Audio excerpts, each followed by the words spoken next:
ನಮ್ಮ ಒಂದು ಸೈನ್ಸ್ ಪ್ರಕಾರ ಈ ಒಂದು ಸೃಷ್ಟಿ ಹುಟ್ಟಿರೋದು ಒಂದು ಅಮೀಬದಿಂದ ಸೃಷ್ಟಿ ಬಂತು ಅಂತ ಹೇಳಿ ಅಂತ ಇದ್ದಾರೆ ಆ್ಯಕ್ಚುಲಿ.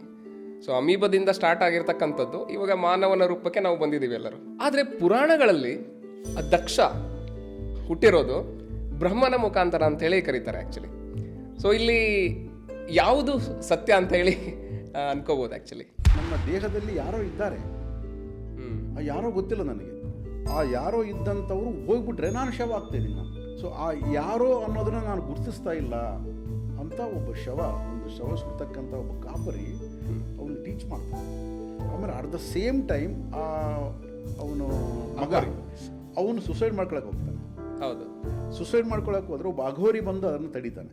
ಮುಖ್ಯವಾಗಿರ್ತಕ್ಕಂಥವ್ರು ಮೂವರು: ಸೃಷ್ಟಿ, ಸ್ಥಿತಿ, ಲಯ. ಯಾರು? ಬ್ರಹ್ಮ, ವಿಷ್ಣು, ಮಹೇಶ್ವರ ಇಡೀ ಹಿಡ್ಕೊಂಡಿರ್ತಾರೆ. ದಕ್ಷ ಅಲ್ಲಿ ಬರ್ತಾನೆ. Daksha is the main leader. ಉಳಿದವೆಲ್ಲ ಗಣದೇವತೆಗಳೆಲ್ಲ ಅಲ್ಲಿರ್ತಾರೆ ಕಂಪ್ಲೀಟ್ ಆಗಿ. ಆ ಮೀಟಿಂಗಿಗೆ ಬಂದಾಗ ಮೂವರೇ ಎದ್ದೇಳಲ್ಲ.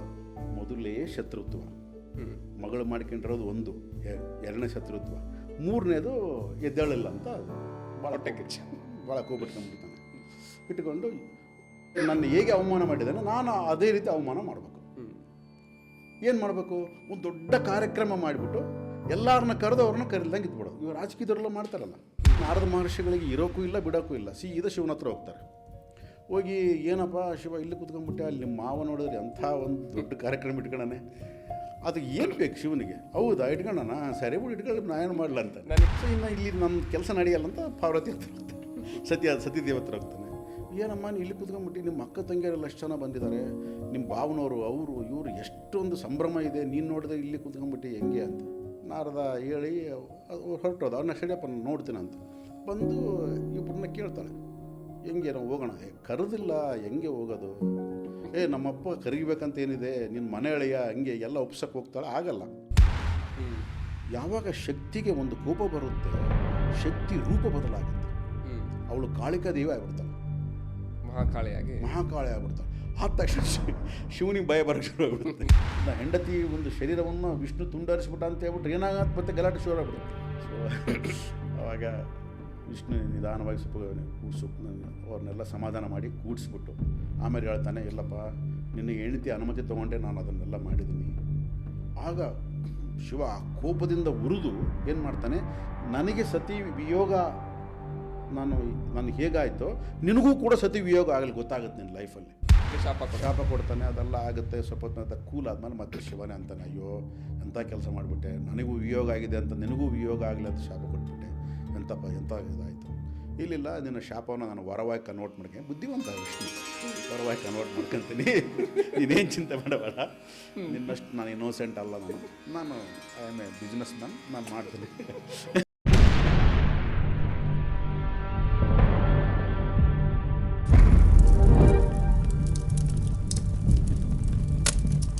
Welcome to KBR musings. So ನಮ್ಮ ಜೊತೆಗೆ ಇವತ್ತು KBR ಮ್ಯೂಸಿಂಗ್ಸ್ ಪಾಡ್ಕಾಸ್ಟ್ ಚಾನಲಲ್ಲಿ ಭೀಮೇಶ್ವರಿ ಸರ್ ಇದ್ದಾರೆ. Welcome to KBR musings sir.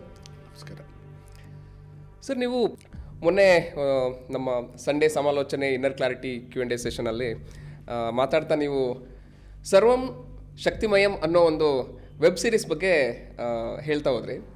ನಾನದು ರೀಸೆಂಟಾಗಿ ನೋಡಿದೆ, ತುಂಬ ಇಂಟ್ರೆಸ್ಟಿಂಗ್ ಆಗಿದೆ.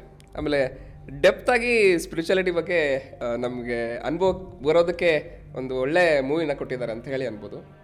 ಇಲ್ಲಿ ನನಗೆ ಕೆಲವೊಂದು ಕ್ವಶನ್ಸ್ಗಳಿದೆ. ಸೊ ಅದ್ರ ಬಗ್ಗೆ ಕ್ಲಾರಿಟಿ ಬೇಕು ಅಂತ ಹೇಳಿ ಕೇಳ್ತಾ ಇದ್ದೀನಿ ನಿಮ್ಮ ಹತ್ರ. ಸರ್, ಇವಾಗ ನಮ್ಮ ಒಂದು ಸೈನ್ಸ್ ಪ್ರಕಾರ ಈ ಒಂದು ಸೃಷ್ಟಿ ಹುಟ್ಟಿರೋದು ಒಂದು ಅಮೀಬದಿಂದ ಸೃಷ್ಟಿ ಬಂತು ಅಂತ ಹೇಳಿ ಅಂತ ಇದ್ದಾರೆ ಆ್ಯಕ್ಚುಲಿ.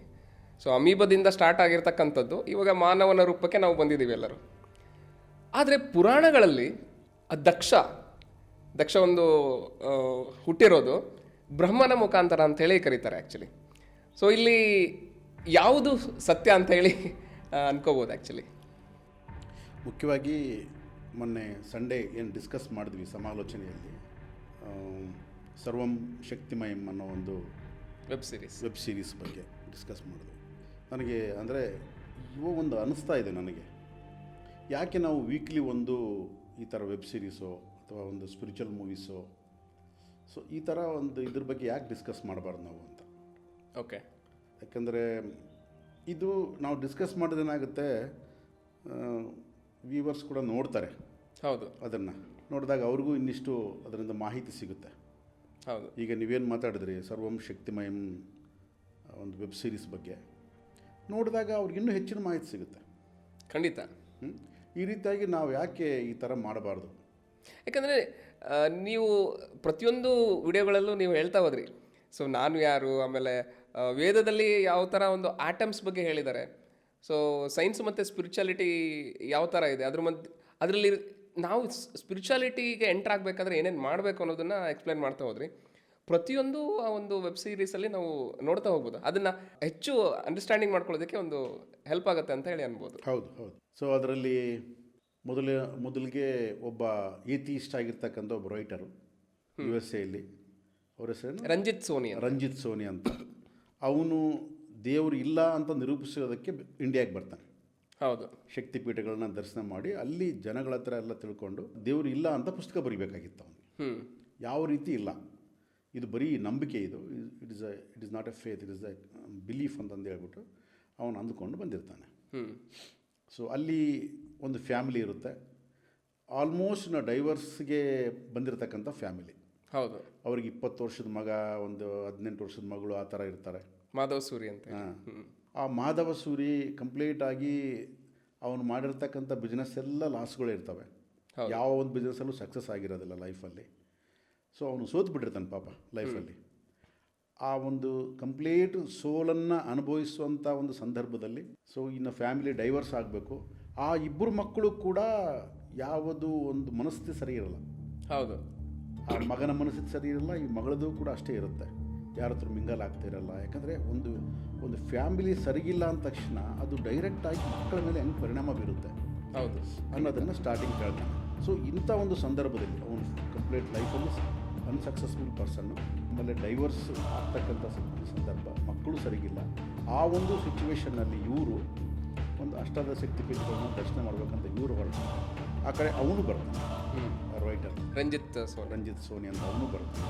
ಸೊ ಇವರು ಎಲ್ಲರೂ ಸೇರಿಬಿಟ್ಟು ಒಂದು ಕಡೆ ಸೇರ್ತಾರೆ. ಸೇರಿ ಆ 18 ಶಕ್ತಿಪೀಠಗಳನ್ನು ಯಾವ ರೀತಿ ಅವರು ಕಂಪ್ಲೀಟ್ ಮಾಡಿದರು, ಸೊ ಏನೇನು ನಡೀತು ಅಂತ. ನನಗೆ ಈ ಒಂದು ವೆಬ್ ಸೀರೀಸಲ್ಲಿ ತುಂಬ ಇಂಟ್ರೆಸ್ಟ್ ಆಗಿದ್ದೇನು ಅಂತಂದರೆ ಯಾವುದೇ ಮಹಿಮೆಗಳನ್ನು ತೋರ್ಸೋಕೆ ಹೋಗಲಿಲ್ಲ. ಹೌದು, ಎಲ್ಲೂ ತೋರಿಸಿಲ್ಲ, ಇಲ್ಲ ಮಹಿಮೆಗಳನ್ನೆಲ್ಲೂ ತೋರ್ಸೋಕೆ ಹೋಗಲಿಲ್ಲ. ಅವರೊಳಗೆ ಒಂದು ಅಂಡರ್ಸ್ಟ್ಯಾಂಡಿಂಗ್ ಸ್ಟಾರ್ಟ್ ಆಗುತ್ತೆ. ಆ ಒಂದು ಸಿಚುವೇಶನ್ಗೆ ಅವರು ಬಿದ್ದಾಗ ಯಾವ ಥರ ಹೊರಗಡೆ ಬರ್ಬೋದು ಅಂತ ಅಂಡರ್ಸ್ಟ್ಯಾಂಡಿಂಗ್ ಸ್ಟಾರ್ಟ್ ಆಗುತ್ತೆ. ಆಮೇಲೆ ಅಲ್ಲಲ್ಲಿ ಈಗ ಕಾಶಿಯಲ್ಲಿ ಹೆಣಗಳನ್ನು ಸುಡುವಂಥ ಕಾಪರಿ ಇರ್ತಾನೆ, ಅವನ ಕಡೆಯಿಂದ ಡೈಲಾಗ್ಸ್ ಎಷ್ಟು ಚೆನ್ನಾಗಿ ಬರೆಸಿದ್ದಾರೆ. ಇವನು ರಂಜಿತ್ ಸೋನಿಗೆ ಆ ಒಂದು ಅವರಿಬ್ಬರು ಒಂದು ಸಂಭಾಷಣೆ ತುಂಬ ಚೆನ್ನಾಗಿದೆ, ಎಷ್ಟು ಅರ್ಥಪೂರ್ಣವಾಗಿದೆ. ಅವನು ಹೇಳ್ತಾನೆ, ನಾವು ಬದುಕಿರ್ತಕ್ಕಂಥ ಶವಗಳು ಅಂತ. ನಾವು ಬದುಕಿರ್ತಕ್ಕಂಥ ಶವಗಳು, ನಾವು ಕೂಡ ಶವಗಳೇ. ಇಲ್ಲಿ ನಾನು ಬರೀ ಶವಗಳನ್ನ ಸುಡ್ತಾ ಇಲ್ಲ, ನಾವು ಕೂಡ ಶವಗಳೇ. ನಾವು ಬದುಕಿರ್ತಕ್ಕಂಥ ಶವಗಳು, ಇವು ಸತ್ತ ಶವಗಳು. ನಮಗೂ ಇವ್ರಿಗೆ ವ್ಯತ್ಯಾಸ ಏನಂದರೆ, ನನ್ನ ದೇಹದಲ್ಲಿ ಯಾರೋ ಇದ್ದಾರೆ, ಆ ಯಾರೋ ಗೊತ್ತಿಲ್ಲ ನನಗೆ. ಆ ಯಾರೋ ಇದ್ದಂಥವ್ರು ಹೋಗ್ಬಿಟ್ರೆ ನಾನು ಶವ ಆಗ್ತಾಯಿದ್ದೀನಿ ನಾನು. ಸೊ ಆ ಯಾರೋ ಅನ್ನೋದನ್ನು ನಾನು ಗುರುತಿಸ್ತಾ ಇಲ್ಲ ಅಂತ ಒಬ್ಬ ಒಂದು ಶವ ಸುಡ್ತಕ್ಕಂಥ ಒಬ್ಬ ಕಾಪರಿ ಅವನಿಗೆ ಟೀಚ್ ಮಾಡ್ತಾನೆ. ಆಮೇಲೆ ಅಟ್ ದ ಸೇಮ್ ಟೈಮ್ ಅವನು ಮಗ ಅವನು ಸುಸೈಡ್ ಮಾಡ್ಕೊಳಕ್ಕೆ ಹೋಗ್ತಾನೆ. ಹೌದು. ಸುಸೈಡ್ ಮಾಡ್ಕೊಳಕ್ಕೆ ಹೋದ್ರೆ ಒಬ್ಬ ಅಘೋರಿ ಬಂದು ಅದನ್ನು ತಡೀತಾನೆ. ತಡೆದು ಪ್ರಶ್ನೆ ಮಾಡ್ತಾನೆ, ಸಾಯ್ತಾ ಇರೋದು ನೀನಾ, ನಿನ್ನ ದೇಹನ, ಯಾರು ಸಾಯ್ತಾ ಇರೋದು ಪ್ರಶ್ನೆ ಮಾಡು ಮೊದಲು ಅಂತ. ಆ ಹುಡುಗಿ ಹೇಳ್ತಾನೆ, ನನಗೆ ಇವೆಲ್ಲ ಬೇಕಾ, ಇವತ್ತೆಲ್ಲ ಪ್ರಶ್ನೆ ಮಾಡ್ಕೊಂಡು ಈ ಒಂದು 20ನೇ ವರ್ಷಕ್ಕೆ ನನಗೆ ಈ ಥರ ಒಂದು ಸ್ಪಿರಿಚುವಲ್ ಕ್ವಶನ್ಸ್ ಬೇಕಾ, ನನಗೆ ನಿನಗೇನು ಕೆಲಸ ಇಲ್ಲ ಅಂತ ಅವ್ರಿಗೆ ಕೇಳ್ತಾನೆ. ಅಂತ ಕೇಳಿದಾಗ ಅವನಿಗೆ ಹೇಳ್ತಾನೆ, ಬೇಕಾಗಿರೋದೇ 20 ವರ್ಷದಲ್ಲಿ ಪ್ರಶ್ನೆಗಳು. ಯಾವಾಗೋ 60 ವರ್ಷದಲ್ಲಿ ಪ್ರಶ್ನೆ ಬಂದು ಇನ್ನೇನು ಕೊನೆಗಿನ ಬಾಡಿ ವೆಕೇಟ್ ಮಾಡೋ ಟೈಮಲ್ಲಿ ಕ್ವಶನ್ಸ್ ಬಂದ್ರೂ ಏನು ಮಾಡ್ತೀನಿ ಹೌದು ಲೈಫಲ್ಲಿ. ನಿನ್ನ ಒಂದು ರೈಟ್ ಡೈರೆಕ್ಷನಲ್ಲಿ ಹೋಗಬೇಕಾದ್ರೆ questions is very important. So ಈಗ ಬರಬೇಕು ನಿನಗೆ ರೈಟ್ ಕ್ವಶನ್ಸು. ಯಾರು ನೀನು, ನಿನ್ನ ಎಲ್ಲಿದ್ದ ಬಂದೆ, ಎಲ್ಲಿಗೆ ಹೋಗ್ತಾ ಇದೆಯಾ, ಬಂದಿದ್ದೆ ಯಾಕೆ, ಇಲ್ಲಿ ಏನು ನಿನ್ನ ಪರ್ಪಸ್ ಏನು. ಸೊ ಈ ಥರ ಒಂದು ಅಘೋರಿ ಪ್ರಶ್ನೆಗಳನ್ನು ಮಾಡೋಕ್ಕೆ ಶುರು ಮಾಡ್ತಾನೆ. ಇದನ್ನು ನಿನ್ನ ಪ್ರಶ್ನೆಗಳಕ್ಕೆ ನಾನು ಪ್ರಶ್ನೆ ಮಾಡ್ತೀನಿ, ನನಗೆ ಯಾರು ಆನ್ಸರ್ ಕೊಡ್ತಾರೆ ಅಂತ ಆ ಹುಡುಗ ಹೇಳ್ತಾನೆ. ಅವಾಗ ಹೇಳ್ತಾನೆ, ಆನ್ಸರ್ ಯಾರೂ ಕೊಡಬೇಕಾಗಿಲ್ಲ, ಯಾರು ಕೊಟ್ಟ ಆನ್ಸರು ನಿನಗೆ ಇಷ್ಟನೂ ಆಗಲ್ಲ. ಪ್ರಶ್ನೆ ಮೇಲೆ ಪ್ರಶ್ನೆ, ಪ್ರಶ್ನೆ ಮೇಲೆ ಪ್ರಶ್ನೆ ಬರಬೇಕು. ಪ್ರಶ್ನೆಯಿಂದಲೇ ಉತ್ತರ ಸಿಗುತ್ತೆ ನಿನಗೆ. ಹೌದು. ನಿನ್ನೊಳಗೆ ಉತ್ತರ ಇದೆ, ಯಾರನ್ನ ಕೇಳಕ್ಕೆ ಹೋಗ್ಬೇಡ, ಬಟ್ ಸರಿಯಾದ ಪ್ರಶ್ನೆಗಳನ್ನು ಕೇಳು. ಅದಕ್ಕೆ ಭಗವದ್ಗೀತೆ ಕೂಡ ಅದೇ ಹೇಳುತ್ತೆ, ಪರಿಪ್ರಶ್ನೇನ ಅಂದರೆ ಪರಿಪ್ರಶ್ನೆಯನ್ನು ಕೇಳು, ಸರಿಯಾದ ಪ್ರಶ್ನೆಗಳನ್ನು ಕೇಳು. ಕೇಳೋದು ಅಂತಂದರೆ ಪ್ರಶ್ನೆ ಕೇಳೋದು ತಮಾಷೆ ಅಲ್ಲ. ಈಗ ಪ್ರಶ್ನೆಗಳನ್ನು ಎರಡು ವಿಧವಾಗಿ ನಾವು ಕೇಳ್ಬೋದು. ಒಂದು, ನಾನೆಷ್ಟು ತಿಳ್ಕೊಂಡಿದ್ದೀನಿ, ಅವನ್ನೆಷ್ಟು ಕನ್ಫ್ಯೂಷನ್ ಮಾಡಬಲ್ಲೆ, ಅಂದರೆ ನನ್ನ ಪಾಂಡಿತ್ಯ ಪ್ರದರ್ಶನ ಮಾಡಿಕೊಂಡು ಆ ಕಡೆ ಇದ್ದಂಥವನ್ನ ನಾನೆಷ್ಟು ಕನ್ಫ್ಯೂಷನ್ ಮಾಡಬಲ್ಲೆ, ನೋಡು ಬಾಯಿ ಮುಚ್ಚಿಬಿಟ್ಟೆ ಅಂತ ಪ್ರಶ್ನೆ ಕೇಳ್ಬೋದು. ಇಲ್ಲ, ನನಗೆ ನಿಜವಾಗ್ಲೂ ಕನ್ಫ್ಯೂಷನ್ ಇದೆ, ಇದರಿಂದ ಹೊರಗೆ ಬಂದು ಬರ್ಬೋದು, ಆ ಪ್ರಶ್ನೆನೂ ಕೇಳ್ಬೋದು. ಬಟ್ ಎರಡನೇ ಪ್ರಶ್ನೆಯಿಂದ ನಮ್ಮ ಜೀವನ ಮುಂದುವರಿಯುತ್ತೆ. ಹೌದು. ಒಂದನೇ ಪ್ರಶ್ನೆಯಿಂದ ನಮ್ಮ ಜೀವನ ಮೊಟಕಾಗುತ್ತೆ. ಕೇವಲ ನನಗೆ ಸ್ಯಾಟಿಸ್ಫೈ ಆಗುತ್ತೆ, ಇಲ್ಲ 4 ಜನದ ಹತ್ರ ನಾನು ಅಂತ ಒಂದು ತಿಳ್ಕೊಂಡಿದ್ದೀನಿ ಅಂತ ಗೊತ್ತಾಗುತ್ತೆ, ಬಿಟ್ಟರೆ ನನಗೇನು ಉಪಯೋಗ ಅದರಿಂದ. ಅದನ್ನೇ ಅಘೋರಿ ಅವನಿಗೆ ತಿಳಿಸ್ತಾನೆ. ಅಂದರೆ ಒಂದೊಂದು ಸಂದರ್ಭ ಬಂದಾಗ ಎಷ್ಟು ಚೆನ್ನಾಗಿ ಒಂದು ಡೈಲಾಗ್ಸ್ನ ಅಲ್ಲಿ ಡೆಲಿವರಿ ಮಾಡ್ತಾರೆ. ಅದು ಕಂಟಿನ್ಯೂಸ್ ಆಗಿ ಹೇಳ್ಕೊಂಡು ಹೋಗುತ್ತೆ. ಆ್ಯಕ್ಚುಲಿ ಅಷ್ಟು ಇಂಟ್ರೆಸ್ಟಿಂದ ನೋಡಬೇಕು. 10 ಇದಲ್ಲ ಭಾಗ, 10 ಭಾಗ ಇದೆ. ಅದು ಟೋಟಲ್ 10 ಇದೆ. ಆ್ಯಕ್ಚುಲಿ 10 ಭಾಗ ಇದೆ. ನೀವು ಒಂದು ಭಾಗ ಸ್ಟಾರ್ಟ್ ಮಾಡಿಬಿಟ್ರೆ 10 ಭಾಗ ಮುಗಿಯೋವರೆಗೂ ನೀವು ಬಿಡಲ್ಲ. ಅಷ್ಟು ಬ್ಯೂಟಿಫುಲ್ ಆಗಿ ನರೇಷನ್ ಮಾಡಿದ್ದಾರೆ. ಆಮೇಲೆ ಅದರಲ್ಲಿ BGM, ಬ್ಯಾಕ್ಗ್ರೌಂಡ್ ಮ್ಯೂಸಿಕ್ ತುಂಬ ಚೆನ್ನಾಗಿ ಬಂದಿದೆ. ಎಷ್ಟು ಎಕ್ಸಲೆಂಟ್ ಇದೆ ಅಂದರೆ ನಾವು ಅದರ ಸಮೋಹಿತರಾಗಿಬಿಡ್ತೀವಿ, ನಾವು ಅದರಲ್ಲಿ ಮುಳುಗೋಗ್ತೀವಿ ನಾವು ಮ್ಯೂಸಿಕಲ್ಲಿ. ಗೋಪಾಲ್ ಕೃಷ್ಣ ಅಂತ ಹೇಳ್ಬಿಟ್ಟು ಅವರ music director, beautiful excellent music. ಅದು ನಾವು ಒಂದೊಂದು ಮ್ಯೂಸಿಕ್ ಅದನ್ನು ಅಂದರೆ ಆ ಒಂದು ಸಂದರ್ಭಕ್ಕೆ ತಕ್ಕ ಹಾಗೆ ಮ್ಯೂಸಿಕ್ನ ಏನು ಇದು ಮಾಡಿದ್ದಾರೆ, ಸಂಯೋಜನೆ ಮಾಡಿದ್ದಾರೆ, ಅದು ಎಷ್ಟು ನಮ್ಮನ್ನು ಅದರೊಳಗೆ ಲೀನವಾಗಿರಿಸುತ್ತೆ ಅಂದರೆ ಅಷ್ಟು ನಾವು ಅದರಲ್ಲಿ ಮುಳುಗೋಗ್ತೀವಿ. ಹೌದು. ಅದರಲ್ಲೂ ಎಕ್ಸ್ಪೆಷಲಿ ಓಂ ಹೈಂ ಹ್ರೀಂ ಕ್ಲೀಂ ಶ್ರೀಮಾತ್ರೇ ನಮಃ ಈ ಒಂದು ಮಂತ್ರ ಕಂಪ್ಲೀಟು ನೀವು ಒಂದು 3 ತಾಸೇ ನೋಡ್ತೀರ. ಅದನ್ನು 3 ತಾಸಲ್ಲಿ ನಿಮ್ಮ ಒಳಗಡೆ ಅದು ರಕ್ತಗತ ಆಗೋಗ್ಬಿಡುತ್ತೆ ಮಂತ್ರ. ಹೌದು. ಆ ರೀತಿಯಾಗಿ ಒಂದು ಮಂತ್ರಮುಗ್ಧತೆಯನ್ನು ಮಾಡಿರ್ತಕ್ಕಂಥ ಒಂದು ಇದಂತ ಹೇಳ್ಬೋದು ನಾವು, ಸೀರೀಸ್ ಅಂತ ಹೇಳ್ಬೋದು ನಾವು. ಅದೇ ಆ ವೆಬ್ ಸೀರೀಸ್ ನೋಡ್ತಾ ಇರಬೇಕಾದ್ರೆ ನನಗೆ ಕಂಟಿನ್ಯೂಸ್ ಆಗಿ ನೋಡಿದೆ ಅಂತ ಹೇಳಿ ಅಂದೆ ನಾನು. Actually so first episode start ಆಗಿತ್ತು ಅಂಟಿಲ್ 10th ಎಪಿಸೋಡ್ವರೆಗೂ ಕಂಟಿನ್ಯೂಸ್ ಆಗಿ ಕುತ್ಕೊಂಡು ನೋಡಿದೆ.